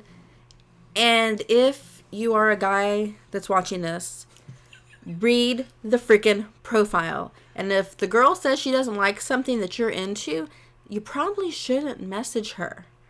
Or at the very least, you have to be willing to accept that particular activity is not something you're going to have in common. You need to move on.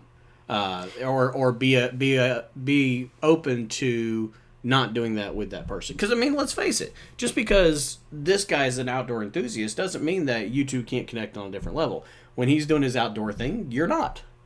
If he's willing to accept that you won't go there with him, and you're willing to accept that he's going to go and do his own thing outdoors periodically without you, then that shouldn't necessarily be a deal breaker. No, the outdoor thing in and of itself isn't. If it's an outdoor comic geek, okay, sure, we'll talk. But it has to be someone that's willing to go to comic conventions with me. Right, you got to connect on some level. That's one level that you're not going to connect on. Right, and I'm not. And to be clear, I'm not saying all outdoor guys are out. I'm saying that if you're outdoorsy and you're not a comic geek, then you're probably out. Right, you got to find that common ground somewhere. And that's not it. And comics are such a big part of my life. There really are two deal breakers for me because I really am easygoing. Obviously, there has to be some sort of physical attraction. I'm not looking for an uber hot guy or anything. Not a model, but I really am easy. Going. Slut. Anyway. There has to be some sort of physical attraction. You may not be a model, but there has to be some sort of physical attraction. Sure. But beyond that, if you don't like or have no knowledge of comic books and you don't like kids, it's probably not going to work. Yeah. I am a comic book geek teacher. Right. Those are deal breakers for me. Must love kids. Must have opinions about comics. You don't necessarily have to be a comic geek anymore, but at least have some knowledge of them. Right. Would help. And don't expect you to go outdoors. No. Any more than you absolutely have to. And can't be allergic to cats. Cats is a big thing. If you're allergic to cats, get a shot. Yeah. Or it ain't going to work. Because if it comes down choosing between a guy and Sydney wins every time. Fair enough. Anyway, I just think since I added this quiz, the online or questionnaire, this online dating thing has gotten a little more interesting. Not that I'm meeting anybody specifically, just the overall. Well, it just got started, so yeah. We just talked about it this weekend. Right. Yeah. Just so far, the overall replies to it have been interesting. Okay. So we'll see where it goes. Those are the main topics I got. I'm ready to get into choice and soapbox segments, unless you got something else. Today is Monday. It is Monday. We did this a little later than normal. We normally record these on Saturday, although that may be changing with my new schedule coming up. But today is Monday. It is January the 20th. And today is It's MLK Day here in the States. It is. And it's also somebody's birthday. We just found that out today. It's Tom Baker's Baker, birthday. 80. I thought tomorrow was his birthday. But today is Tom Baker's 80th birthday. So happy birthday, Tom Baker. Yes, 80 years old. Yeah, the Tom Baker, as you may or may not know, is the 4th Doctor. So happy birthday, Tom Baker. He's also, I guess he's the oldest still living. Probably. I think Sylvester would be the only other one that's in that age range, and I think Sylvester's actually technically younger than Tom. I'd have to look, but he's certainly the. How would you phrase that? He's the, if he's not the oldest living actor to portray the Doctor, he's certainly the one who came first that's still alive, I guess, because the first 3 Doctors are all dead. Right. They have all passed away. So anyway, I don't know how to say that, because if he's not physically the oldest one, he's still the furthest out. I don't know how you'd say that. I don't know how you'd say that either. I know what you're trying to say. We're going to say he's the oldest Doctor. In any case, happy birthday, Tom Baker. Happy birthday, Tom Baker. Happy 80th. So, Chuck Choice or soapbox? Where are we going? I don't really care. Do you actually have a soapbox topic? You actually you want to get up on your soapbox? I do, and I'm going to piss a lot of people off with this one. Oh, really? Yes. I have a very controversial topic today. Oh, shit. Here we go. Go ahead. Okay. So, as you may or may not know, I recently, as in this season, started watching Once Upon a Time. Okay. I know what your soapbox is about. Here we go. For those of you that don't know, it's a show that basically takes the fairy tales and puts a spin on them. I started watching it because it's live action portrayal of all the Disney princesses, and I really love Disney princesses. And for the most part, they're very well cast. Unfortunately, my favorite one, Princess Aurora, was not cast very well at all. I don't even think she's that good of an actress, but I digress. Frequently. Belle, Ariel, most of them were all cast very well. Coming up, we are going to see Rapunzel. And if you saw the movie Rapunzel, or pretty much any previous adaptation of Rapunzel. Rapunzel. It's an A, not an E. Rapunzel. Yeah, you keep saying Rapunzel. Rapunzel. Can I move on? I don't know, can you? Can you say Rapunzel instead of Rapunzel? She's got long blonde hair, and she drops it down from the tower, and the prince climbs up, and they eventually go off and get married, and blah, blah, blah, blah, blah. Happy ending, happily ever after. But the woman that was cast to play the role on the TV show is black. And this is causing some people to be unhappy. And this unhappiness is causing other people to call the unhappy people racist. And this is where my opinion comes in. First of all, I feel the need to point this out. If you look at all the Disney princesses, it's not like all of them are white. Even if you discount Tiana, who's the only actual black princess, they're not all white. Pocahontas is Native American. Jasmine is Middle Eastern. Let's pause for a second. Is this really supposed to be the Disney princesses? These are just the Grimm fairy tale princesses. They're not really the Disney princesses. Yes, they aren't are. the Disney versions. They are the Grimm versions. They're from Grimm's fairy tales. No, Disney has just done a lot of movies about the Grimm fairy tale characters. No, because Once Upon a Time is on ABC and ABC is owned by Disney, they're using the Disney properties. That's why even the dwarfs are named the Disney names. You have Grumpy and Oh, okay. They Doc are actually using the Disney versions of these characters. Yes. Okay. Continue.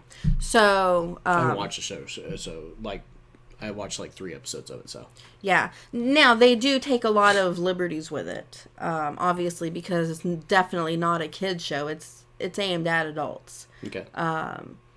So, but even the when they did the Sleeping Beauty, you have Maleficent. That is definitely a Disney villain. Very much so. In the spin-off, in Once Upon a Time in Wonderland, the main villain is Jafar. We're talking Disney. Okay. So you get where I'm going. This is definitely a Disney thing. All right. So moving back to the Disney princesses, again, Pocahontas, Disney princess. And yes, I know she's a historical figure, but she's also considered a Disney princess from the movie. Not white. Jasmine, not white. I came up with some others that weren't white too, and I'm drawing a blank now. But my point is, not all the Disney princesses are white. They're definitely not all blonde, which is another argument I heard. There's so many blonde Disney princesses. Not really. You have Cinderella, Aurora, and Rapunzel. And that's about it. Oh, look, you just pulled up a picture. Mulan. Mulan, that was the other one I was I knew there was of. one missing. And Yes. I guess you could sort of count the Atlantis chick. So we've got Jasmine, Rapunzel, Snow White, Mulan, from Hunchback. Esmeralda, but she's not Esmeralda. really considered a Disney princess. And then Tiana, of course, who was the first actual black princess. So, Who are the official Disney princesses then? but, and then they're not even, like I said, they're not even all blonde. You have plenty of ginger princesses. You have some brunettes. Yeah, see, So Jasmine, Snow White, Mulan, that's Aurora, Pocahontas, Cinderella, the chick from Brave whose name escapes me, Belle, Tiana, Rapunzel, and Ariel. Those are the official Disney princesses. Yes. There are other Disney heroines. Right. Those are the official princesses. Right. And again, if you look at them, A lot of white chicks. Just say it. There are a lot of white chicks. there are a lot but of they're white. not all white. They're not all white, and they're certainly not all blonde. Right. Again, was I right? 3 blonde princesses in the whole bunch? 3 blondes.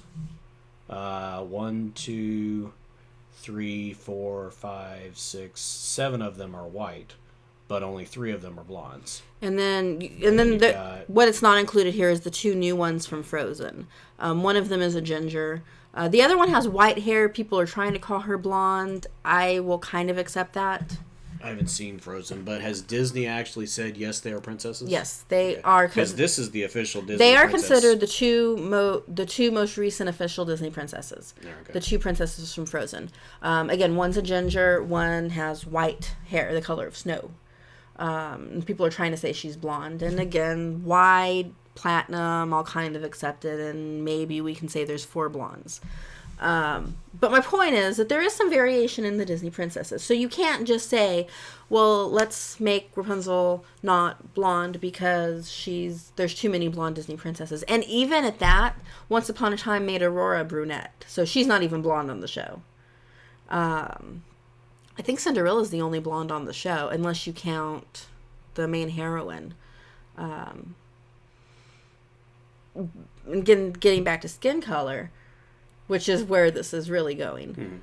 And to make it clear, no matter how racist you may think this sounds, I am not racist. One of my very closest friends is black, and I don't even hardly ever think about it except for when I'm having discussions like this. I am not racist in any way, shape, or form. I realize that a bunch of you are going to take it that way, and that's your prerogative. And talking about race is always a controversial topic. I realize this. That said, when I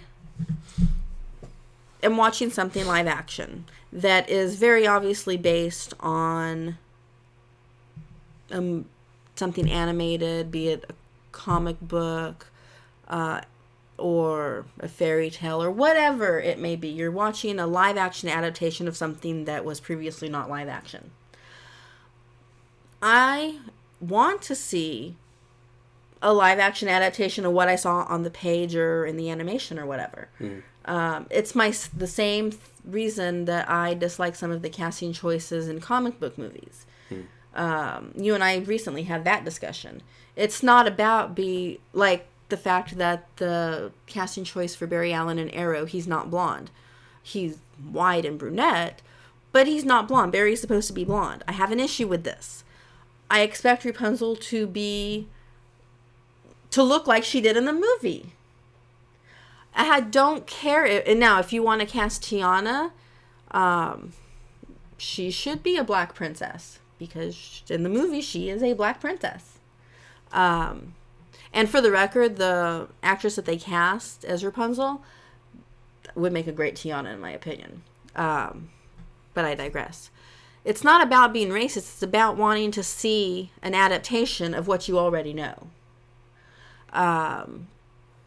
And the fact that there are other people like me that feel this way are being called racist really bothers me. Because you know me, you've known me for quite a while. Would you call me racist at all? Totally. I'm kidding. I'm not. No. The thing is that the race card, I think it's thrown around a little too easily. It's way too easy to go, oh, you said that because you're a racist. Right. Not necessarily. Now, that doesn't mean that there aren't racist people saying these things. No, and I'm sure that there are. But not everybody... Don't jump to that conclusion. Right. And, I'm probably one of the least racist people I know but most of my opinions are considered racist because, for example, I feel like equal should be equal.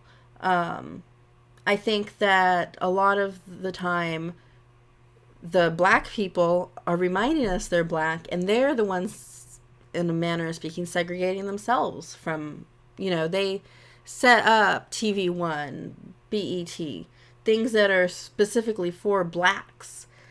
Instead of just being part of a whole, they have their own community.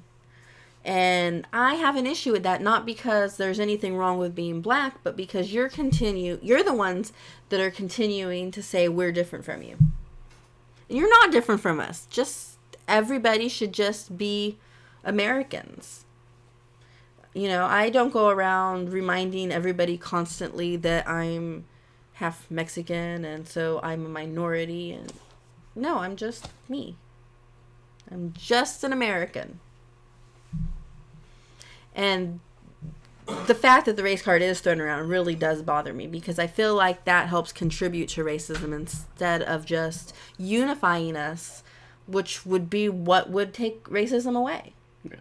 Now, me particularly, as in this particular issue, I could give a damn. Well, 1, you don't watch the show. 2, you're not a Disney princess fan. And 3, you're not as much on seeing adaptations that are live action match what you saw in the source material to begin with. I want to see quality acting and writing above looking exactly the right way.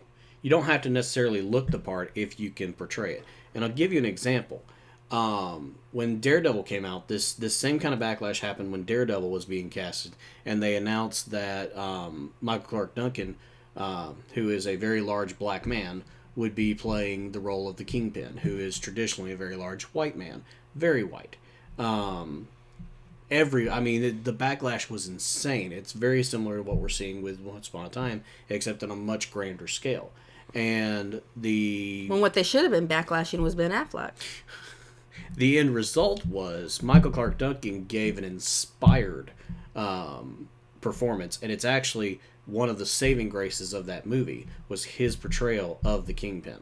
It was a well-written, well-acted role. And regardless of the color of his skin, he delivered. And that's what I want to see. I want to see delivery. Can they write her character, and can she create that character on screen, regardless of the color of her hair or the color of her skin? That's what I want to see.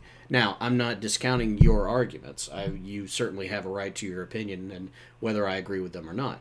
I'm simply saying that it doesn't matter to me as much as it does to you in this particular case.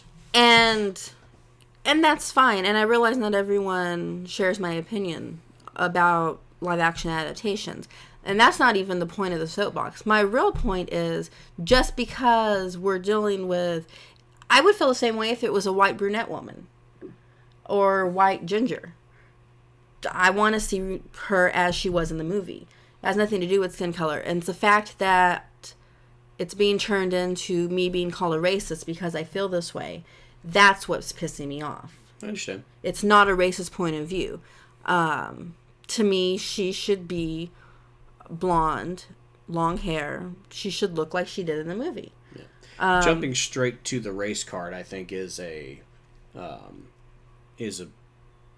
bit much. Again, I feel the same way about the casting of Aurora. My favorite Disney princess, not being as blonde and pretty as she is in the animated movie, the actress they cast isn't that pretty at all. She's actually very plain looking, and I feel like Aurora should be more elegant, and she's not blonde. Aurora should have that long flowing blonde hair.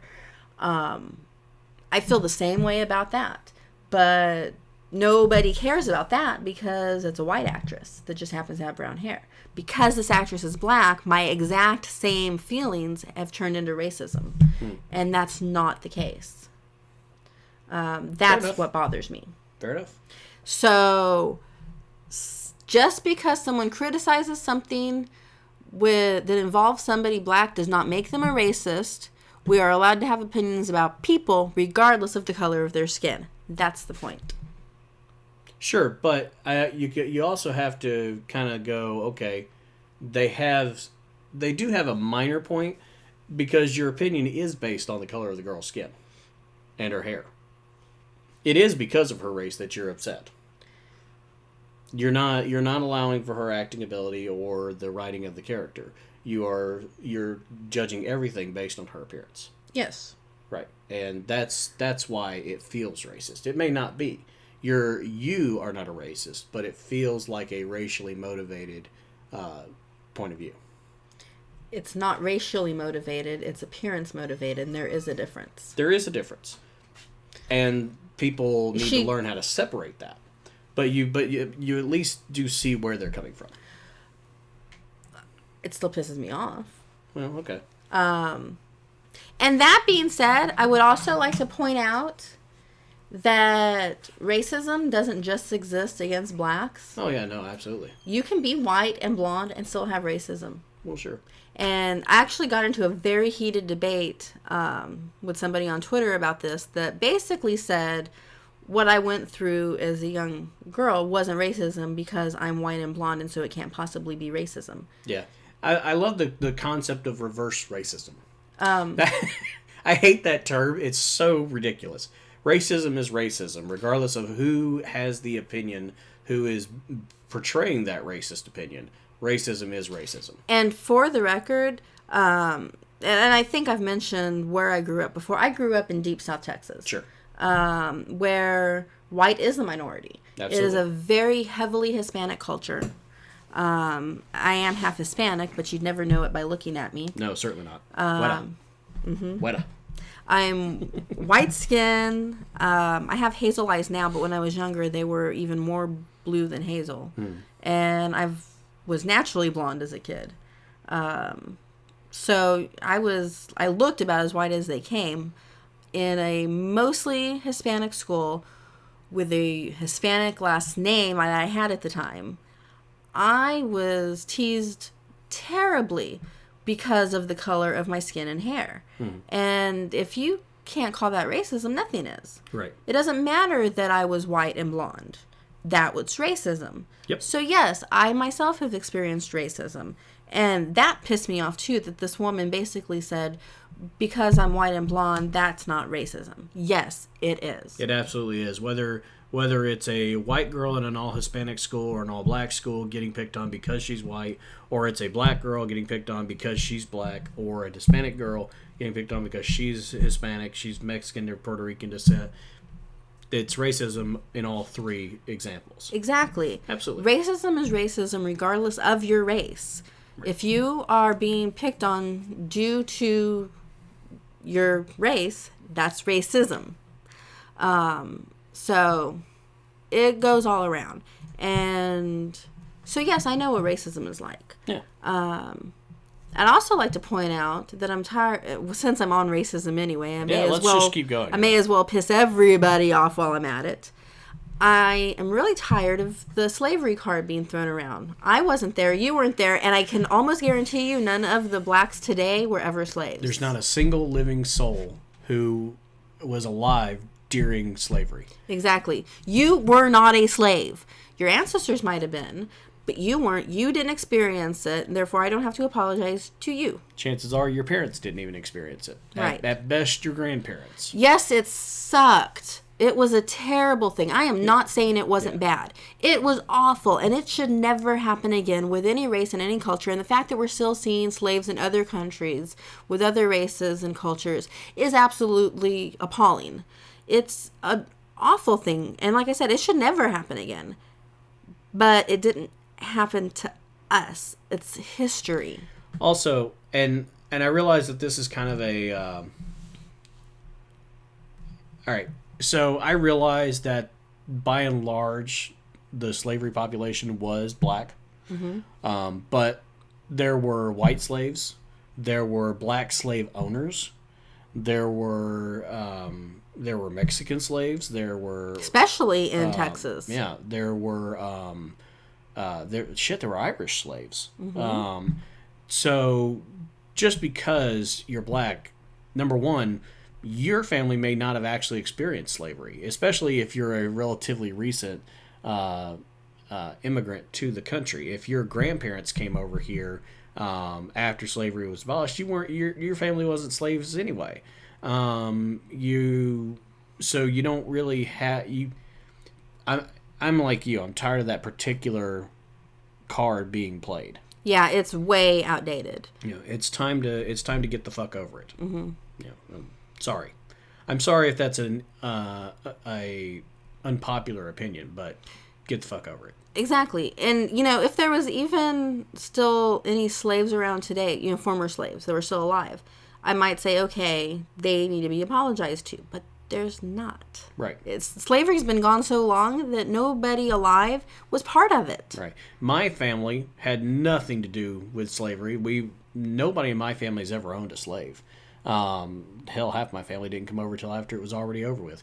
And the rest of them never had the money for it. At best we were sharecroppers. So, that's, I'm tired of it. It's time to move on. Welcome to a new century. Right? It goes back to the whole thing. I'm tired of the race card being played. Yeah. Just be American. Right. Be one people. It's time to no more, black community, African American community, whatever. The community. We're just all American. This country is so divided over politics and everything else. We don't need another reason to be even more divided. Yeah. Which is where the whole racism thing really pisses me off. I'm not racist at all because I, more than anybody, just want to see us be unified. Mm. You don't get less racist. So that's my soapbox. Now that probably I've pissed off 95% of our viewership. Yeah, now that nobody's watching us anymore. So you guys, you and Dad, spent last semester in taking guitar lessons together. Yes. As a daddy-daughter type thing. Community college had a continuous education guitar class that we took. All right. Did you like the class? I didn't like the teacher. The teacher was a moron. Okay. I learned what I wanted to learn. Okay. I'll put it that way. I can now read tablature, and I understand the concept of making a chord. I'm still learning how to switch chords, but I understand the basics enough that I could go forward and teach myself.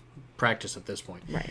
Okay, so upon completion of your course, Mom bought you and Dad each copies of that RockSmith game. Yes. Which yours is for the PlayStation 3, his is for the Xbox 360. Right. And it comes with a cord to plug an electric guitar into your game console and play along with a real guitar. This is not the Rock Band or Guitar Hero. This is not Rock Band. It's a real guitar, and you're actually playing real music with it. Yeah, you're not hitting just colored buttons. You're doing chords and. Now it is using the color coordination to help you with that. Yes. But it's not. But you're not hitting buttons and just kind of flicking a little switch down here. You're actually playing a guitar. Correct. And it works with electric and acoustics that have electric pickups. Not with a standard acoustic, but no, it has to have actually the electric pickups. Right. It's got to actually be able to plug into the console. Right. So I did a little bit of poking around online. I've seen a lot of videos with like the 60-day challenge that RockSmith does, and showing progress with people that have used RockSmith.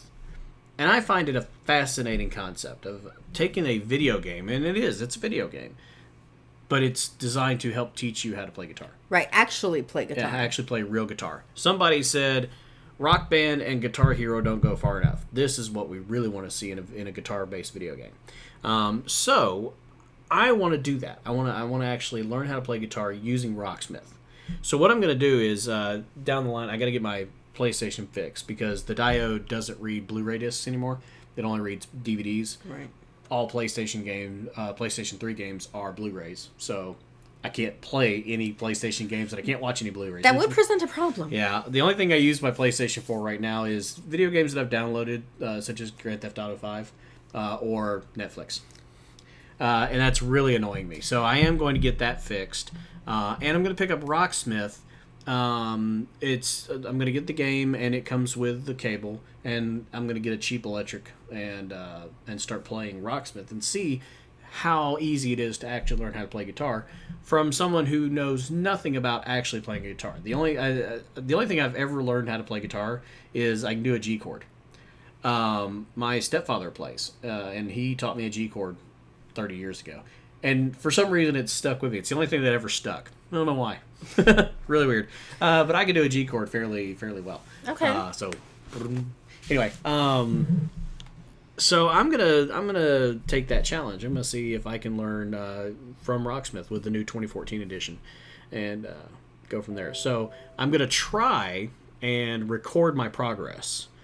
Do like a day 1, week 1, week 2, so and so. Do a weekly update on how I'm doing. I'm going to pick one song and do that same song week in and week out and see kind of the progression of my learning to play guitar using RockSmith. Interesting. So I'm going to record that. So be looking for that.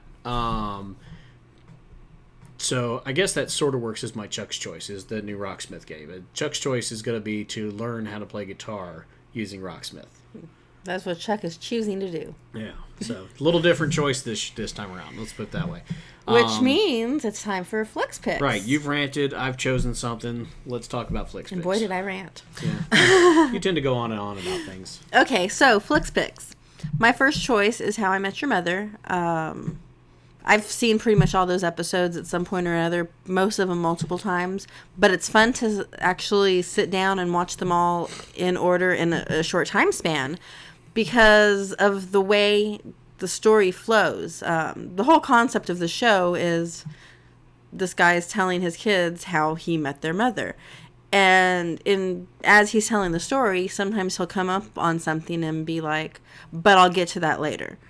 And couple of seasons later, you actually see that he comes back to it. And some of that stuff, it's easy to miss if you're, over the years. But when you watch it in a short time span, you pick up on more of that. It's very cool to see. It's fun to rewatch, so I definitely recommend that. And if you've never seen it, it's a funny show and worth checking out. My second pick is a BBC comedy show. It's called A Bit of Fry and Laurie. It's got Stephen Fry and Hugh Laurie of House fame, of course. And that was fun to watch because I really only know Hugh Laurie from House. I know in Europe he's done a lot of stuff. But I really only know him from House. And this is very much a younger Hugh Laurie. And he's actually quite funny. Oh, yeah. He's actually hilarious. So I enjoyed that show. That was fun to watch. Very British humor. If you don't get British humor, it's not for you. But I happen to like British humor. So I liked that. And my final pick is this one is great if you have a little girl that whether you're babysitting or have a daughter, niece, whatever. Or even if you're just like me and you're a Barbie enthusiast. Because I've been collecting Barbies, like not just the dolls you play with, but those upper end collector dolls. Right. I've always loved Barbie.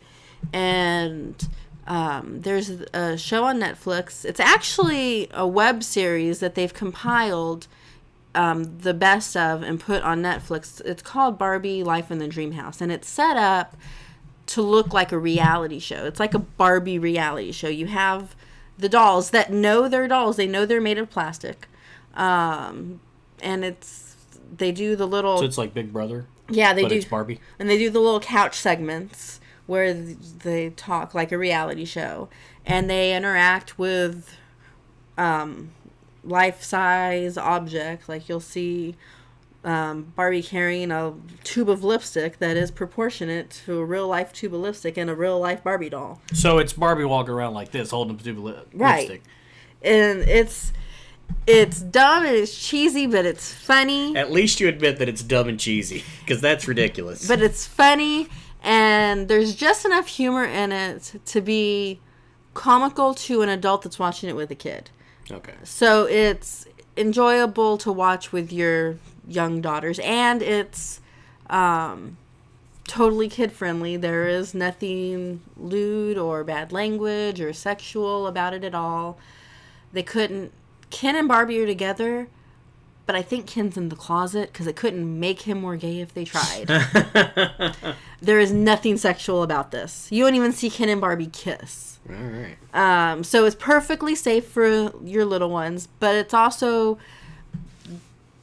It's stupid funny enough to enjoy as an adult. Okay. So it's a great show to watch with your kids. Or, like I said, if you're just like me and you're a Barbie enthusiast. Those are my picks. Fair enough. So, my three, The Ninth Gate is my first one. And this is a movie starring Johnny Depp and Frank Langella.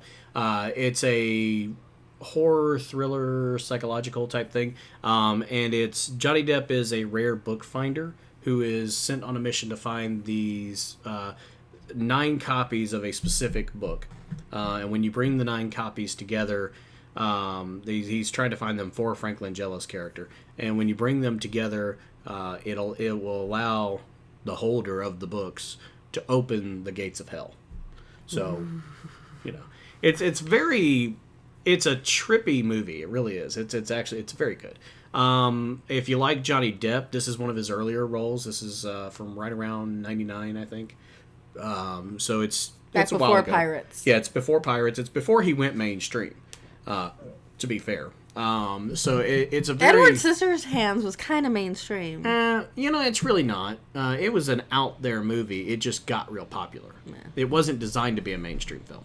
Okay, I'll give you that. Whereas Pirates is. Pirates, The Lone Ranger, those are movies that are Charlie designed... and the Chocolate Factory. Yeah. Which is probably his worst movie to date. I still like it.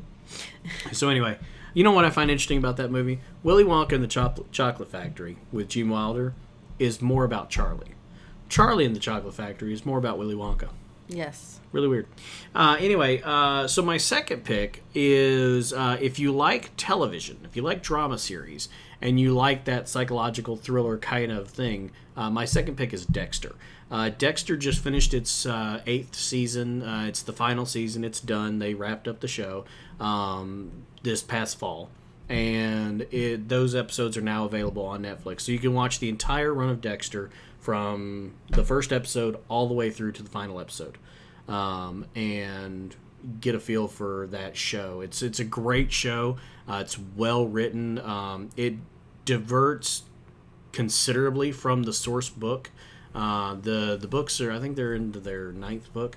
And with the exception of the first book and the first season of the show tend to run fairly parallel until the show makes a left turn that the book didn't. But from that moment, when it makes that turn, everything that happens in the series has nothing to do with the books. They're completely separate entities, and I like that. I like that it used the source material to get a feel for the character, and then went and did its own thing. I kind of like that. They don't feel bound to the books at all. So if you want to read the books, by all means, but they are different. And the series is phenomenal. But it is done, so now's a good time to go ahead and watch the whole thing. You watch it in about a month. It's 13 episodes per season, 8 seasons. My last one, and this is completely nostalgic kitsch. You know, that's just me. Growing up, I remember the Gorgeous Ladies of Wrestling, Glow. Yeah. I was really young, but I remember as well. Yeah, and you'd have been really young because they only ran from 86 to 90. They were only on there for 4 years. But anyway, so I remember them. They were, you know, to be fair, considering how old I was, it was my first foray into porn. I mean, if you think about it, this is my young adolescent brain. That's exactly what I was looking for. I was looking for the hot wrestlers, hoping for some boobage. But you know, it was a fun show. It really was. So on Netflix, there is a documentary about the Gorgeous Ladies of Wrestling, and I forget exactly what it's called. It's Glow: The Story of the Gorgeous Ladies of Wrestling. That's what it's called. And it is. Basically, it's a documentary that says, you know, this is where it came from, this is where the idea came from, here's how it happened, how it went down, and here's why it went off the air, and where they are now, where all these popular ladies are now. And some of their stories are actually kind of sad. Some of them are very interesting. And in the end, the making of the documentary actually got one of the girls to organize a reunion of all the Glow girls. So the very final bit of the documentary is them filming the reunion. So it was a very cool little hour and a half, 2 hours, something like that. That actually sounds like something I would watch. Not that I watched that show because, again, I was really young. But Sure. It sounds like... And you're not a wrestling fan either. No, I am not. But I, too, like the whole nostalgia things. Right. It sounds like something that'd be right up my alley. I'm a big fan of 80s and early 90s wrestling because that's when, you know... I'm old. I was old enough to realize that it was fake, but I was young enough to be entertained by it. And it was the over the top wrestling that we all remember from that. It's different today. You know, it really is. It's completely changed. They're still over the top, but it's not as funny. Right. It's not as entertaining. They take themselves a little too seriously. I think so, but I still watch it. No, I remember the days of, you know, Hulk Hogan and Macho Man. What you gonna do? Macho Man and... Ooh, yeah. It was very theatric and over the top, colorful costumes. Yeah, and they don't do that. They don't do the colorful over the top characters anymore, and they haven't really since the Monday Night Wars ended. Once WWE won and WCW was off the air, that's when everything went way downhill really fast. Mm-hmm. So, but at any rate, if you like that time period of wrestling and you kind of remember the Gorgeous Ladies, this is a good documentary to watch. I think it was very entertaining. So anyway, Very cool. Those are my picks. Okay, so I guess that's all we have for this week. Thank you for tuning in, and as always, keep an eye on anything random they may pop up on JoF TV. You never know with us. You just never know. Follow us on Twitter. Follow us on Twitter, like us on Facebook. You can always go to jackalopesfire.com to find all the latest Jackalope news.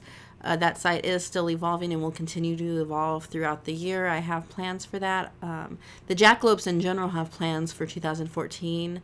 I think it's going to be another good year of the Jackalope. Did I tell you that we're investing in a strip club? Oh, are we? Yeah, Jackalopes, downtown Austin. Oh, really? Yeah, totally. No. Not really. Not really. There is a club downtown that uses Jackalope in the name. Yes. I forget what it's called. It's not a strip club. No, it's not. But that would be really cool, actually. If we had the funds to do that. Yeah, Jackalope Strip Club. Have a ladies' side and a guy's side. Yes. That actually is, like, if I ever had the funds to do it, one of my dreams would be to open a strip club that exactly that. It's one building, and there's a wall that separates it in half, and there's a door in the wall, so you can easily get from one side to the other. And one side is a gentleman's club, and the other side is a ladies' club. Yeah. Cater to both. I think it's a great idea. Yes. Yep. If we ever win the lottery, this is happening. There you go. That being said, thank you so much for watching. Happy New Year. Happy New Year. Happy 2014. Looking forward to a good year for the Jackalopes, and keep an eye out on JoF TV and JackalopesFire.com. Yeah, stay tuned for all things Jackalope. It's going to be another great year. That's right. Bye, everybody. Bye.